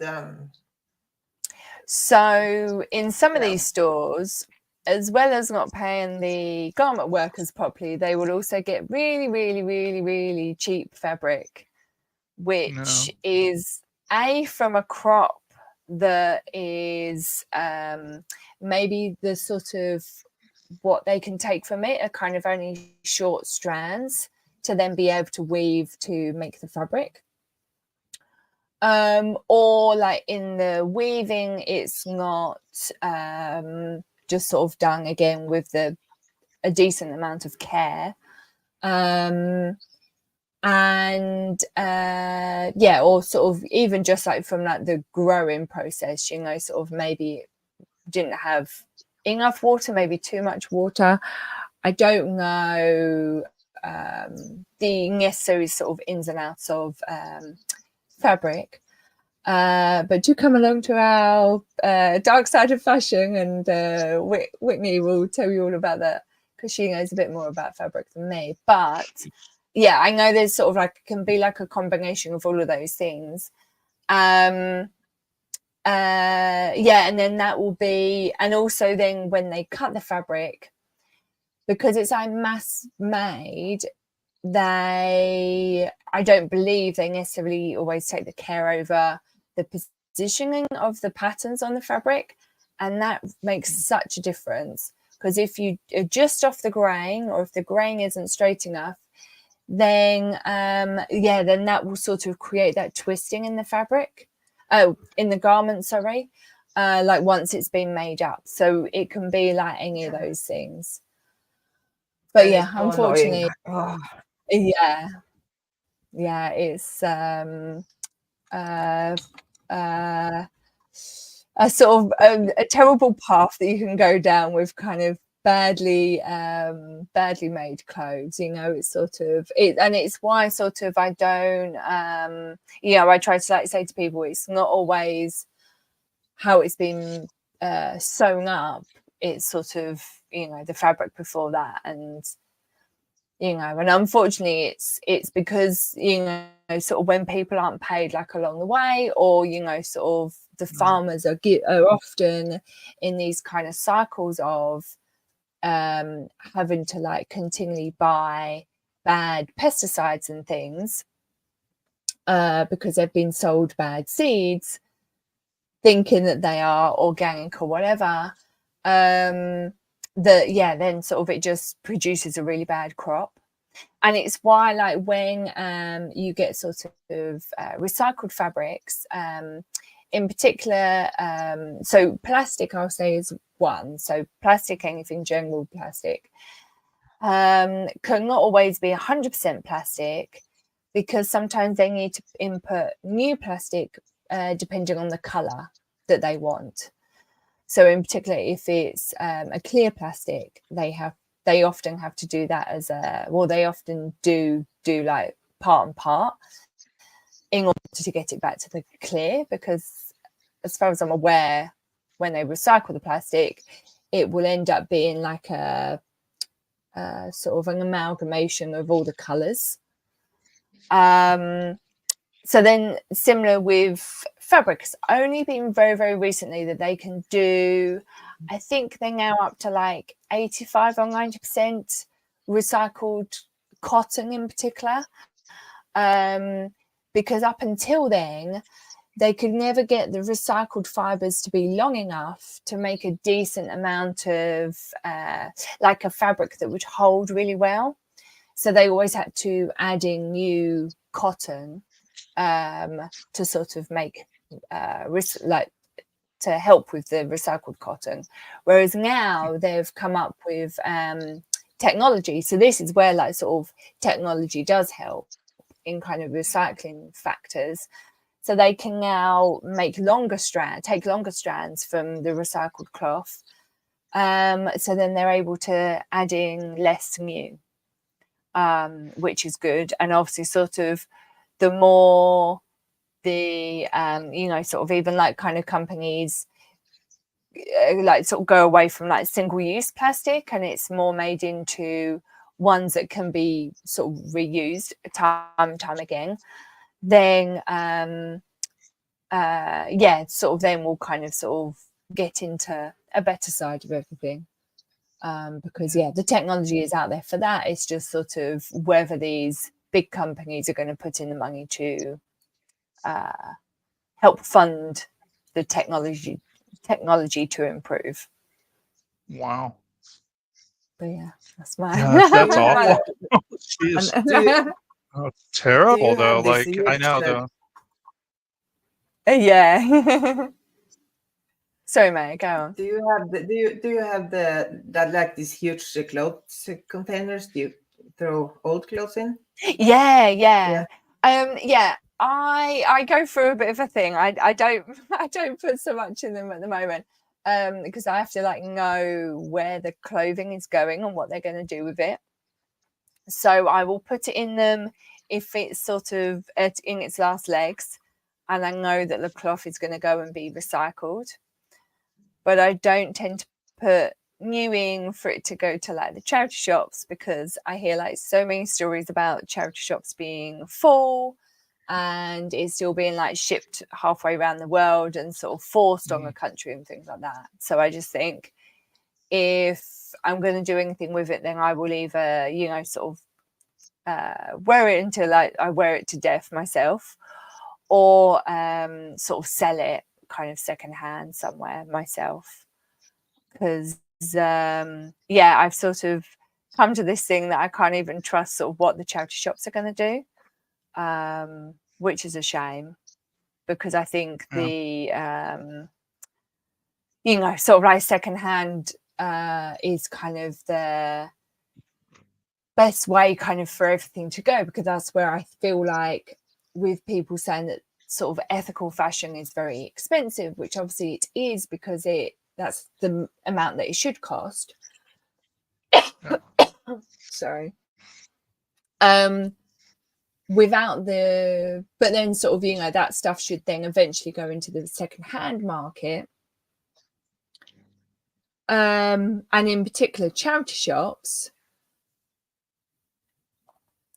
But obviously they're so now full with all this fast fashion stuff that there's too much of that being donated that they can even take on, you know.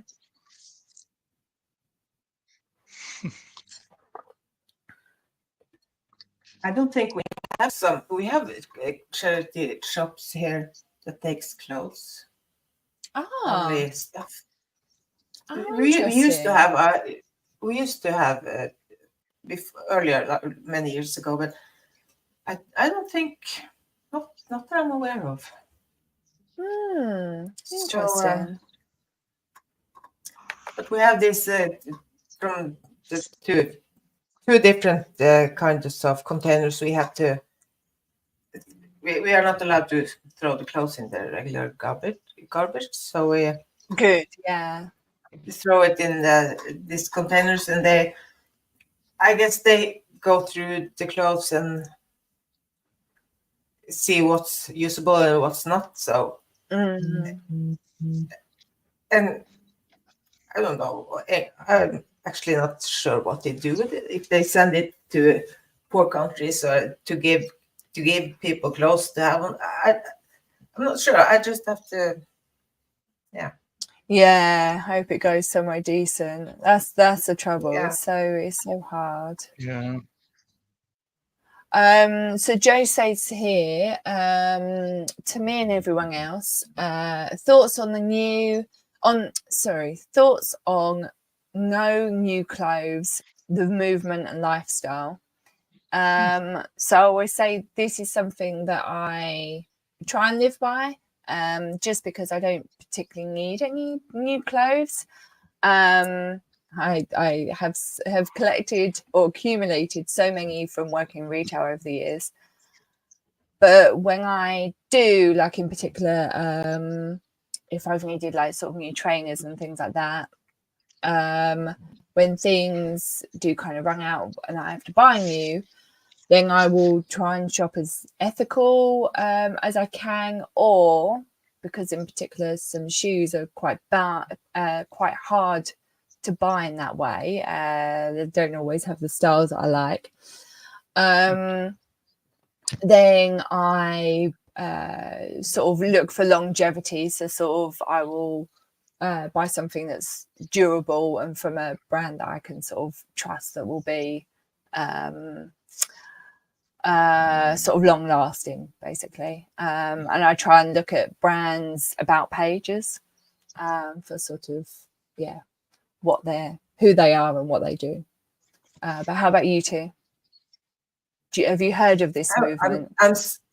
Yeah, I've heard of it, like somewhere in the distance. Yeah. Yeah. I'm so impressed that you actually looking up companies and brands and stuff, and that's something that's never crossed my mind even.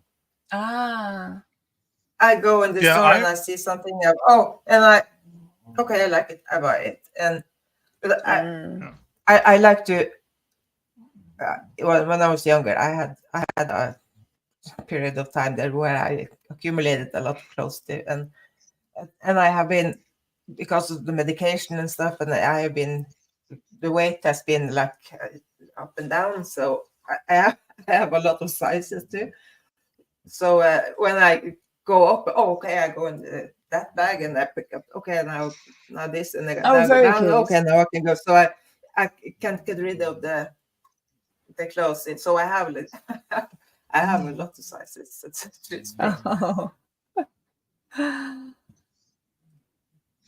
Yeah, for me, I like to buy especially jackets, because we need jackets here. I like it, and I can use them for decades if you buy it. It's expensive, but I don't need a new jacket for years. So there you go. Yeah. How about you, Mark?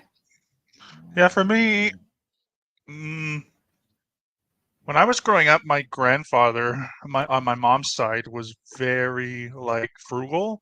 So like he was the type of person whom, if he bought something, like you were saying, like it had to last because he would repair his own clothing, which is something I'm actually starting to do now. Mm. For example, I had gloves with a couple holes in them, and then for some random reason, I don't know why this was, but I found that I had a small traveling sewing kit. And actually, when I Oh, grew up, excellent. my mom was a we call it family studies or home economics teacher. So she knows how to sew, and she taught us how to sew when I was a kid. And so I just hand sewed the holes in my gloves because I just didn't want to spend any more money. Like it was just like that kind of thing. And the gloves were nice. They were just had a couple holes. So I just sewed them up, hand sewed them. And maybe the stitching is not great, but it worked. But that's what Exactly, I'm that's the starting to do point. now. Yeah, I'm just starting to do that now. But when it comes to like clothes and stuff, man, I mean, I've got some stuff that I've had for over 10 years, like, and I've Mm. had other stuff that I've had for maybe like a little bit. Like I know, again, this is probably not the best, but for me, because I'm quite tall, so it's very hard for me just to go into a store and just buy clothes. So there's only very, very Mm. few retailer stores that I can go to. And I know at H&M, for example, they probably are not the best ethical standards. Unfortunately, I know a lot of stuff from there comes from China, comes from Bangladesh, or so forth. So I understand that. But it's purely based on size because if I don't go to a store like that, like a retail store in the mall, then I've got to go to a very specialized big and tall store.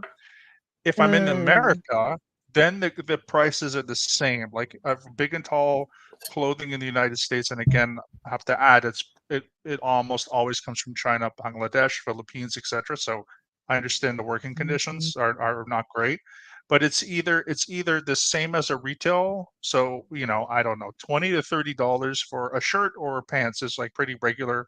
Then if it's on sale, it might be a little bit less. But if I go to like a big and tall, it's like 70, 80, $90 just for a shirt or something. And I just don't have that Mm. money. I would love to, like, for example, if I could, um, and again, I'm sure that there are alternatives that I don't know about. But if I could go and had the money to do it, I know that I would want to dress better and have clothing that are handmade, that are made, but people have good wages. Like I understand all that.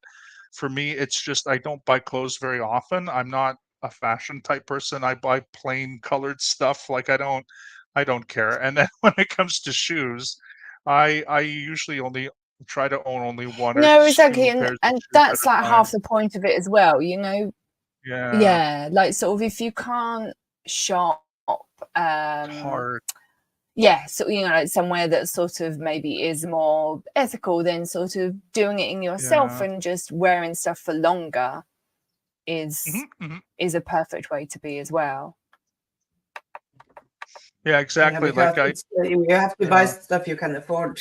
So it's hard if you can't afford anything. Yeah. Yeah, like Exactly. wasting, that was always the thing with my Yeah, again, that's the going back to my worst grandfather. thing. Wasting Yeah, food, wasting clothing, it sickens me. So yeah, if I buy something, absolutely. I'm gonna wear it until, and again with my shoes, as I say, I usually try to have no more than two at a time. And I just clean them, I clean inside of them, like I know how to keep up my shoes so they don't, whatever. But I will have to literally walk through the soles of my shoes before I get another pair, which is usually once every Yeah. 6 to 9 months. And then I just get something that is made now. Very luckily, there are sport companies that are making shoes with recyclable materials, and so I try to Yeah. figure those out as well and get those shoes because then that way the price is very similar to the other competing shoes, but now it's made with better materials. So and then also not real leather. I don't like wearing real leather or real anything from animals if it's possible. Oh, yeah, yeah. If it's But in possible. Yeah. yeah, I would say as well though, sort of like leather is sometimes better than like sort of some of the kind of obviously like plastics and things like that. Shoes Yeah. is such a tricky one because it's like there's glues and things like that involved that is sort of hard to track. but also Yeah. with the leather, something that kind of I didn't realize until sort of I was at uni, and I kind of try and talk to people about it as much as possible, is that leather is fine as long as the whole animal is used, in my Yes. opinion. Yep. There's nothing worse than kind of kind of realizing as I did, that there are times that they animals are solely killed for their hide alone or for the leather alone, and then the rest of the animal is just discarded, because when they are doing that, they kill them in such a way that actually it, from what I can gather, is actually is more harmful for the animal, because they're trying to preserve the leather as much as possible. But I think it also does something to the meat, so then it doesn't kind of maybe taste so good, because they are, I think they maybe even sort of like feed them in a slightly different way, whatever. So anytime that I've ever sourced leather, and going forward I will do the same, is to make sure that it's a byproduct of the sort of meat industry, rather than just buying leather and sort of kind of you don't know what's happened to the rest of the animal, which that I makes think is sense. such a Yeah. shame. But I also agree. It's sort of, like oh, sorry. in the fashion industry, the fact that when I was growing, it was like every year you had to change your own wardrobe. It's like, who cares? You know what I mean? Like, why? Like, I get for people who might, like, to me, it's just, that's kind of a vanity thing. Like, I don't really get it. Like, there's a lot of pressure on people to do that and whatever, and it is a sales thing. I get that, but Exactly, like yeah, a it's lot of mainly a younger marketing people, thing. right? Yeah, Yeah. but like, who cares? Like, I don't know. And I also I do want to say, like, when I was growing up, I think that there was probably a lot more pressure. I'm not sure about the generations that are coming up. Like, I think maybe Gen Z and Gen Alpha may be changing a little bit, although they still have that "this is cool now" kind of thing. Like, I think that's always going to happen. But I do remember growing up, like, because I have an older sister, and it was always like, "Don't wear this. That's retro, and don't wear." It's like, I just never cared about that. Like, it didn't matter if I wore something from last season. Like, who cares? You know what I mean? I don't think anybody really Exactly. cares anyway. No, that's the thing. And I think because sort of like when I have like sort of looked back at old kind of the designers and things like that, old catwalk shows, they sort of high-end designers have never, although now they're up to that thing of kind of, they have about 12 shows a year, it seems. Yeah.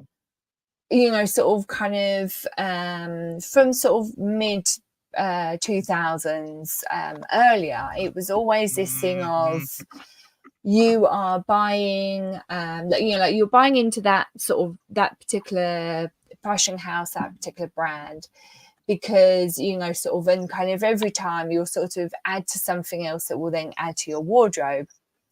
Whereas like in the 90s, it was all on sort of the H&Ms, the Top Shops and things, E-Towns and that were coming through, that were trying to, sort of sell this thing that people had to keep buying new all the time, obviously in order to keep them in business. So yeah, it's really only from them that it sort of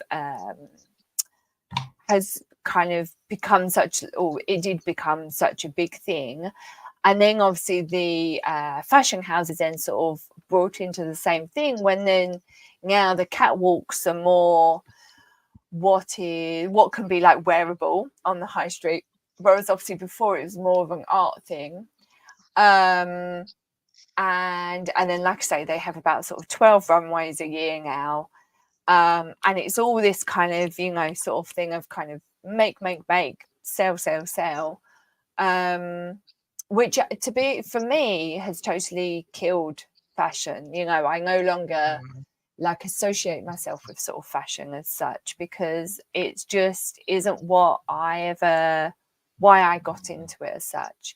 which I find is such a shame, because I think, you know, sort of fashion is very beautiful and should be an expression of self and things like that, you know, more than just sort of, because like clothes are sort of, you know, kind of what you wear, whereas then like when I always thought of fashion, it was like, you know, sort of like the Westwards and things like that, this sort of, you're going out and you're making a statement about you and things like that, and whether it's kind of your whole outfit or it's just sort of one kind of pop of something that's like why kind of everyone looks around you on the street and things like that.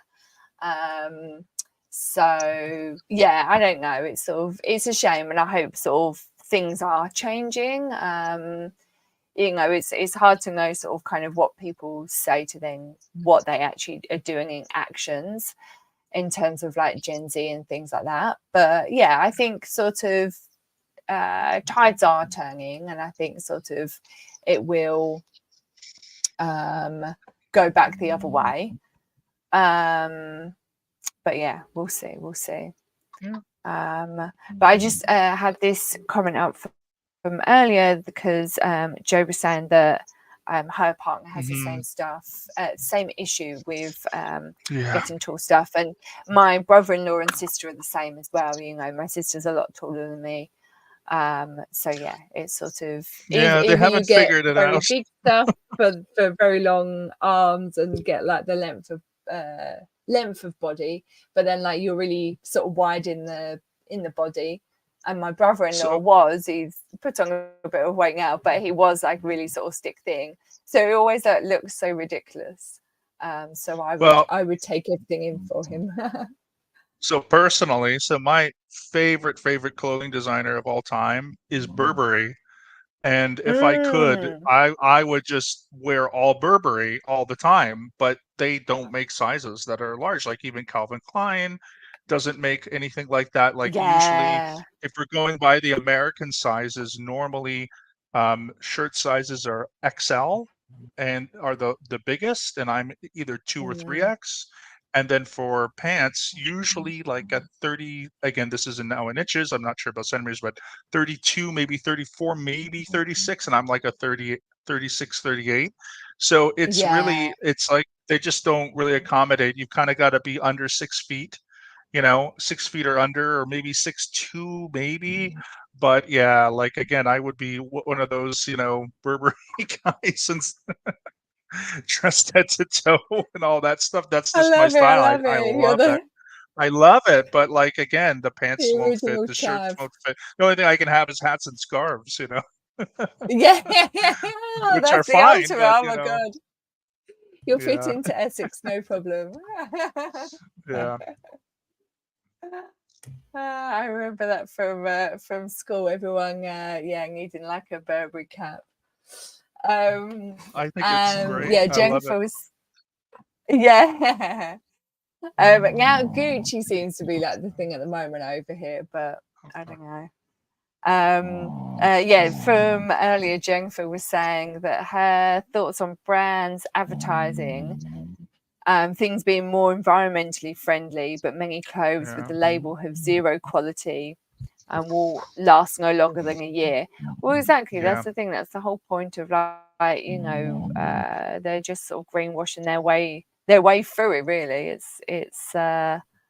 it's scary to think of that people, not obviously to put blame or shame on people, but you know, it's sort of like kind of people are falling for it. So it's kind of why, you know, one of the reasons why I've been wanting to do this channel for a while, you know, sort of wanting to expose that side of the industry to a bigger audience, because obviously there's a lot of people that talk about it on social media, but I feel like sort of Instagram and things like that, it's very, you end up like in your own bubble. So I'm hoping out here it might reach a few more people. But yes, and then she says opposed to clothes back then, which lasted 10 plus years and weren't labeled as environmentally friendly. Exactly, like when I was when I was young in the 90s, and I would like live and die in denim, and I just remember, like, you know, you take it off, it's in a pile on the floor, and then like you pick it up the next day and put it back on, and it would just like last for ages. And this is my other conspiracy of the fashion cult is laundry companies.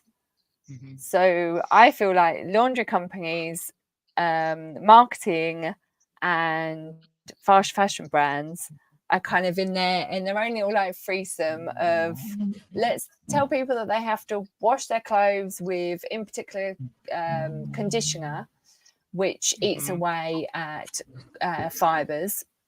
So let's tell them that they, you know, oh, they're going to smell so nice, because otherwise they don't smell nice.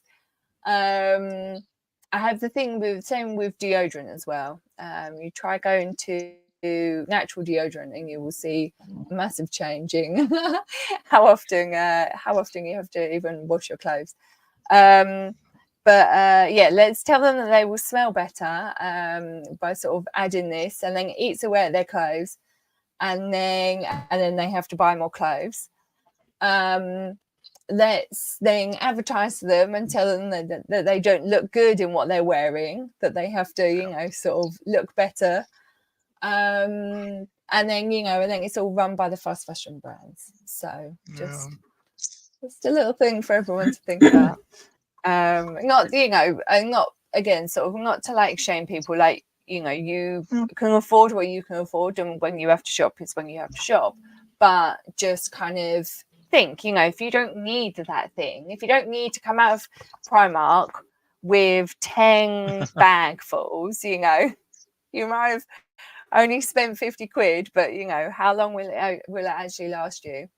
Yeah, think about, do you have to buy that, and can you, if you, you know, saved up, you know, 1 or 2 months extra and went and bought something that was a bit more expensive, it might actually last you a good sort of 10 years plus than what sort of the thing that you brought from a cheaper store. And as Joe said earlier, there is always secondhand stores. You know, I used to, when I have clothes on, if I go out and when I come back, I take them off and put on like random old sweatpants, or I don't care. So that way my good clothes last longer, because I don't wear them. And yeah, of course, I'm not out every day. I need to go out with the dog. I can just put up whatever on. It's not. So I feel like my clothes it's lasting longer with keeping them from. Yeah, and I did discover I think it was very clever. So if I get the hole in these home clothes kind of things, I can put it away and I have it. And if I have a hole in, it depends on what clothes it is, but if the fabric is matching or something, and then I can just take I can sew in a way, but not nice, and we just call it for snörspe samman. We just sew like very not nice. So, but that takes time, like, and that takes so suddenly I discover textile glue. And that was a game changer, because now I can just make a patch and just glue it on the backside, and hey, here we go. And far better. Yeah. No, exactly. That's like a really good way of doing things, actually. And to be honest, when I'm not streaming, I will literally come home and like maybe put on my PJs or something. Because you know, like, why do you need to be wearing sort of your good clothes in the house necessarily? Unless, you know, unless the Queen comes for tea, that's My mum still has Well, a that's good a different changa because you never know, the Just king in might case. come out. Yeah. Yeah. Charlie. Um, Might knock on the Jennifer door. was You never know. saying, yeah, exactly. Apparently, did happen to someone once. She says that she doesn't buy anything new. Yeah. I'd rather have a few pieces of clothing that I love and will wear for decades than new clothes every year. Yeah, exactly. And Lucy also says she made a commitment to buying no new clothes. She just made that pledge to herself, which is very good. Yeah, it's a bit there's other words I can say for some of these ones where it's like you have to sign up to whoever to sort of like say that you're not going to do it, like, you know, because I just feel like then there's a whole other load of sort of shame that can go into that, which is why I'm kind of in my own little ethical side of things, because there's some things I don't always agree with how other places will do stuff. But Claire probably has more knowledgeable thoughts on this. Only a few, but you know, I value other people's input to things because I think I've been in this realm for so long with sort of a small group of people and their thoughts. So I really like getting the thoughts of other people and kind of discussion around it, because I think it sort of allows you to come out of that echo chamber, basically. And yes, Lucy, the globe is drowning in fast fashion. It's quite scary. Park Groom says, or like last year when I needed clothes for winter but knew I was going to be losing weight on doctor's orders, instead of buying more jeans, I bought sweats and drawstrings so they will last longer. Exactly. You know, and then once you lose your weight, you can take your jeans that you already have, if you still like them, to a tailor and get them taken in. Just as a little thing, rather than having to buy new. But obviously, you know, if they're worn very well, then obviously sort of buying new is always good. I can never just throw away clothes and shoes. I wear until it is ripped and absolutely wrecked. Yeah, exactly. That's my thing as well. I get that from my dad. He's got so many jeans. He's, you know, when the whole trend with the ripped jeans and that came out, he's like, why? Yep. He said, I've been on trend my whole life. Oh, very good. So your sweatpants, Pup Groomer, were on clearance. Very nice. I have the same 8 pairs of the same ones. That's so funny. Are they all different colours, I wonder? Jennifer, however, when I stop wearing something, I either donate it or sell it secondhand. Yeah, that's really good.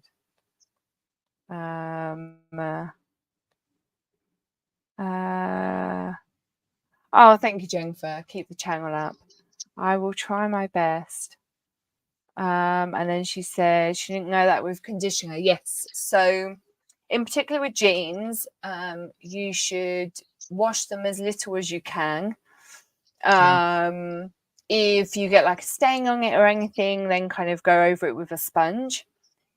If you can get away with only washing it every like sort of washing it through the washing machine, I mean, like every sort of 20 plus washes, then that's like really, really good. If you either hang them on like in an open window or on your washing line outside in the breeze, do that. But also wrapping them, like rolling them up and putting them in a plastic bag in the freezer, that will kill all the bacteria as well. So that is Wow. just another little tip. Wow. And yeah, and I it's had sort of forgot about the freezer. yeah, I said it. I did wrong with Whitney, and we were sort of was it with her, or maybe it was on a stream on my own. One of the, I think, actually, I think it was on a like Clothing Love Story stream I did at the start, and I did like went on this whole thing about caring for clothes. So yeah, that's I need to still reminds me I need to clip that and have that as a little short. But yeah, sort of basically putting the jeans in a plastic bag is just to keep it away from like your food and things, because you can just put it straight in. You don't even really need to have the plastic bag, because it's not like they will, like, you'll get them out and they'll sort of break like they do in the cartoons. Defrost the pants before it takes. Yeah, exactly. Yeah, they just come out a bit cold. They won't like snap or anything. If they don't come and sue me. So they shouldn't do that. But yeah, yes, because conditioner just eats away at the fibers. So in particular, like when you've got jeans, when you get like the holes in the crotch or like from like the thighs, everyone, I used to work at Levi's, and everyone would always come in and say, oh, it's because I've got like fat thighs. Get my F's and my TH's around the right way. I've got fat thighs. It isn't because of that, sort of mine rub just as much as anyone else's, but it's because of how you wash them and how you look after them, is why it's rubbing so much, why it's not rubbing so much, why it's rubbing a hole in there so much or so quickly. So yeah, that's the main thing to do. And then she says, Jennifer says, oh, I didn't know about natural deodorant. Yes, so with normal deodorant, what I realized after I started using natural deodorant is that sort of I hardly, like, I don't sort of need to top up my deodorant like during the day. It does depend what natural one you go to. They're not all good for everyone. I've had to try a few different ones to get a one that really works for me. But I find that, I don't need to top it up necessarily during the day. It depends obviously what I'm doing. But it's not like when you have like a sort of a spray deodorant that you'll kind of continually sort of spray it loads. You just put like a tiny little like pea-sized bit. I have one that's like a shea butter based. So I just have like a little like pea-sized bit that I put under each arm. And that will kind of last me all day. If I'm doing some like extra sort of heavy work, then I might need to like top it up once. But then when you take your clothes off at the end of the day, again, sort of, depending on what you've done, generally you can sort of get away with them wearing everything again. Whereas I found out, and also, and it won't stain like your white garments. So what I found out after I started using the natural is that I had to go through and like basically hand wash all of the armpits of all of my garments to sort of take off like the contaminants of like sort of normal deodorant basically. Because until I did that, I was still feeling like I was sort of smelling in a way, and I realized it's whatever sort of chemicals they put in. I think again it's just this whole thing to like make you think that you smell more than what you do, so then you use it more, so then you have to buy it more.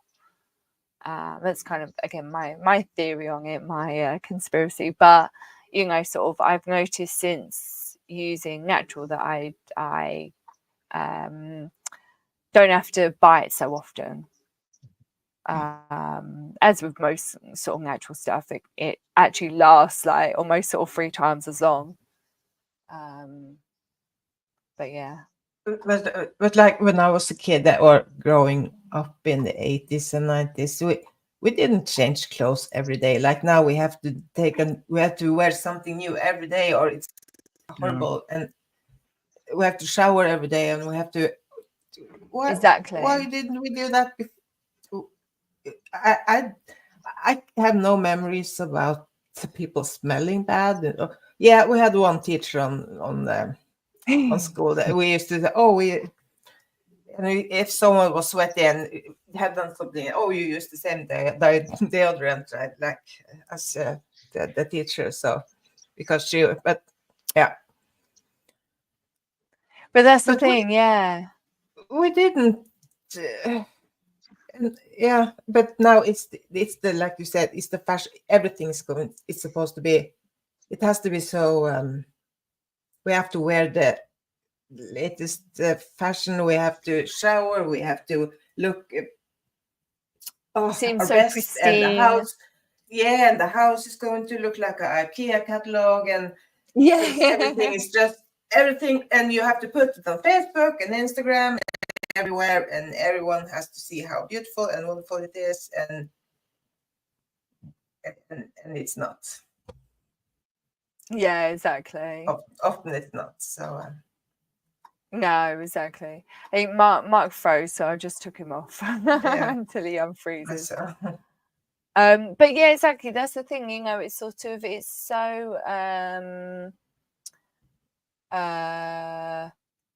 yeah, it's sort of like I feel like we've kind of being gently steered into this kind of way of living, and actually it's it's not healthy for us as well, as much as it's not healthy for like the planet. The only thing it's healthy for, like any MLM, and I kind of feel like consumerism is a bit of an MLM sort of thing. Although like there's not like all the tears in between, there's just like the fat man on top, but it's all just sort of just to fund them, and it's sort of the and that's like the hard thing, because it's sort of like you kind of feel like sort of people need to wake up and kind of understand like where they're spending their money and things like that, but sort of it's then the other side is kind of not everyone can shop in that way, or because either they don't have the funds, or it's not convenient for them. It's kind of the thing with supermarkets and things like that. My uncle was talking to me yesterday about butchers and things like that, and it's just sort of it's not sort of different parts of the world, different parts of even sort of kind of England and things. It's just not set up that way to be able to have village life as it was, because it's sort of there's more and it's sort of, I was going to say more demand, but it isn't really more demand, because it's something that I try to sort of educate people on, is that again we're made to feel like there's all these people demanding all this cheapness and all this sort of more sort of like trends and things like that. But that isn't the consumer. This consumer wants something that fits well, that is fairly convenient to their lifestyle, and is kind of like arrives on time, really. So I think sort of if you can kind of, whatever you're doing, if you can sort of fit in with those, then sort of you're gonna sort of do well in whatever industry you're in. It's just a shame that so much of that is filled by cheap whatever it is, and therefore then people have gotten used to that and don't save up in the same ways that they used to.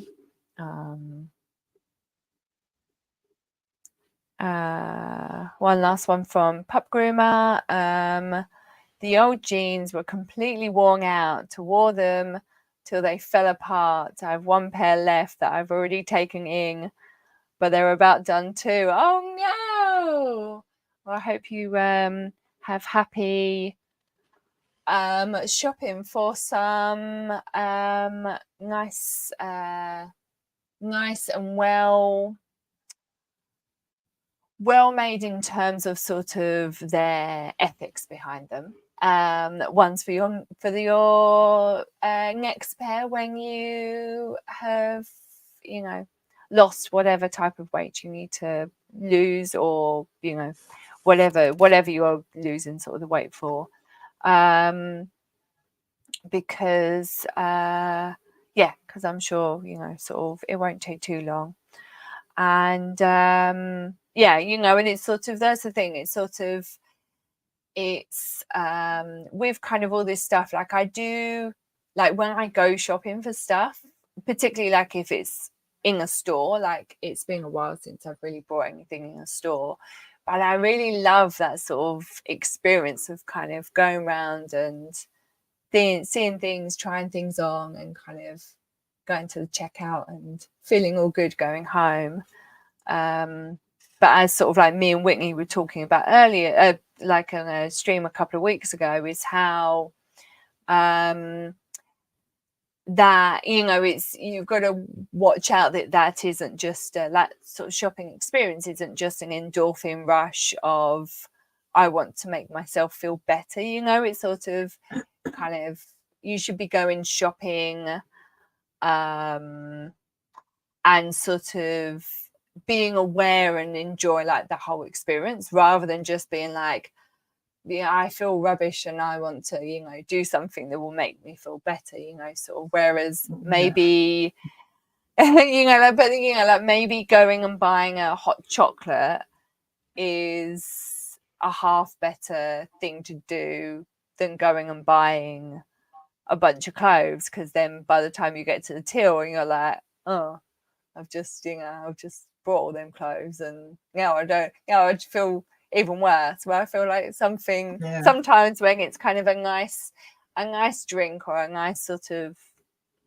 food, though also not to sort of get people kind of overeating and things, but you know, like sometimes like I like something like that where it's sort of, once you pay for it, you've still got to enjoy the thing.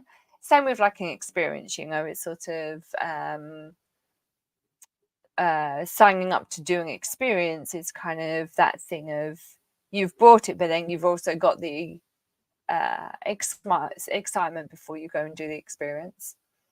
So, you know, they're just my little tips of things to do that maybe, you know, as well as something crafty, which kind of, the more you work on it, the more you can kind of enjoy it over the time. I wonder, you like clothes and stuff, and I wonder if when you go into a store where they sell clothes and touch the clothes, is that the same as if I go into a place and touch the paint? And feel the rush? Yeah, but I also get that from paint as well. It's like going in a yes, fabric shopping is like my ultimate.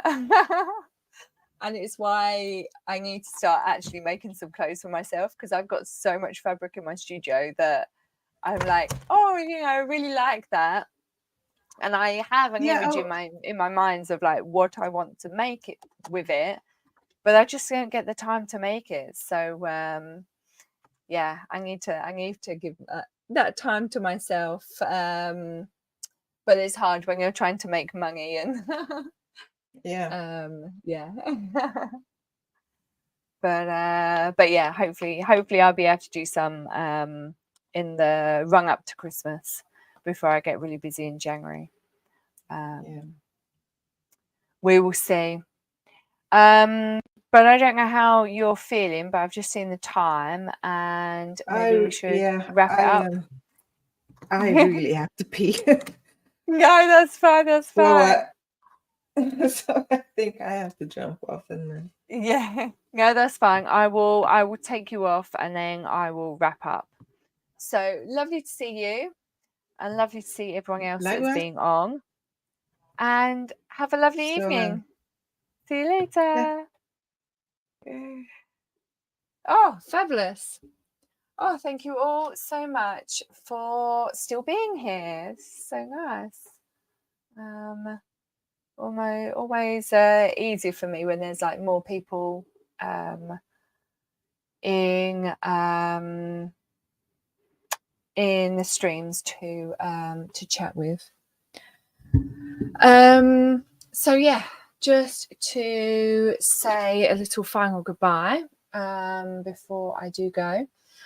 So yes, please like the stream if you haven't already, and go and subscribe to anyone that you enjoyed who was on the stream tonight. So we have Joe, we have Maya, we have Mark, who is, oops.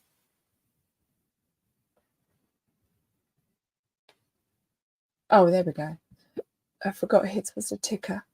Yes, so Mark, you can join on Rumble.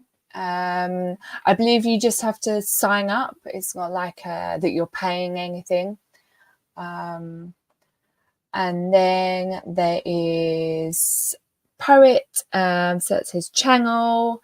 Then you've got his Buy Me a Coffee, and then the link for his book, which if you scroll up, you will find them in the chat as well. And then this is just mine again. So yeah, you can buy me a cup of tea if you would like. You can help fund my StreamYard. You can also buy a lesson forward. And I haven't really advertised them, but you can pay for a painting to be, or not even really paint, it's like a donation thing. So you pay whatever you want to pay if you would like a painting done. One of these days I might actually be able to paint during these streams. It's quite hard to, but that is the idea. So yeah, I will take that down. But yeah, lovely to see you all in here. Yes, bye Maya. Thanks so much, Lucy. But yeah, it's been lovely chatting, and I hope you all got some crafting done. And if anyone wants to send me images of what they've done, and maybe I'll show them in one of these streams, that would be really fun as well, actually. My email is in my description. It's just email me at couchman-bespoke.com. I keep thinking I should probably do an email solely for YouTube, just because sometimes I kind of fear that I'm going to like miss them in amongst all my client emails. So I might sort that out at some point. So go and check out my my About Me page or my description page of my channel, and you'll see it. What's this, Jennifer? I'll show you my anger half painted pages of the colouring book. Yes. Send me photos. Oh, bless. Thank you so much, Lucy. I really appreciate you all being here. But yeah, thank you. Have a wonderful evening, daytime, morning, midnight, whatever it is for you. And yeah, I will. Oh, and before I go, do check in tomorrow if you haven't seen the stream up. Tomorrow, same time as today, I will be on with Whitney for our Dark Side of Fashion, and we're doing cloth dye tomorrow. So do check in on that, and I will see you then. Bye.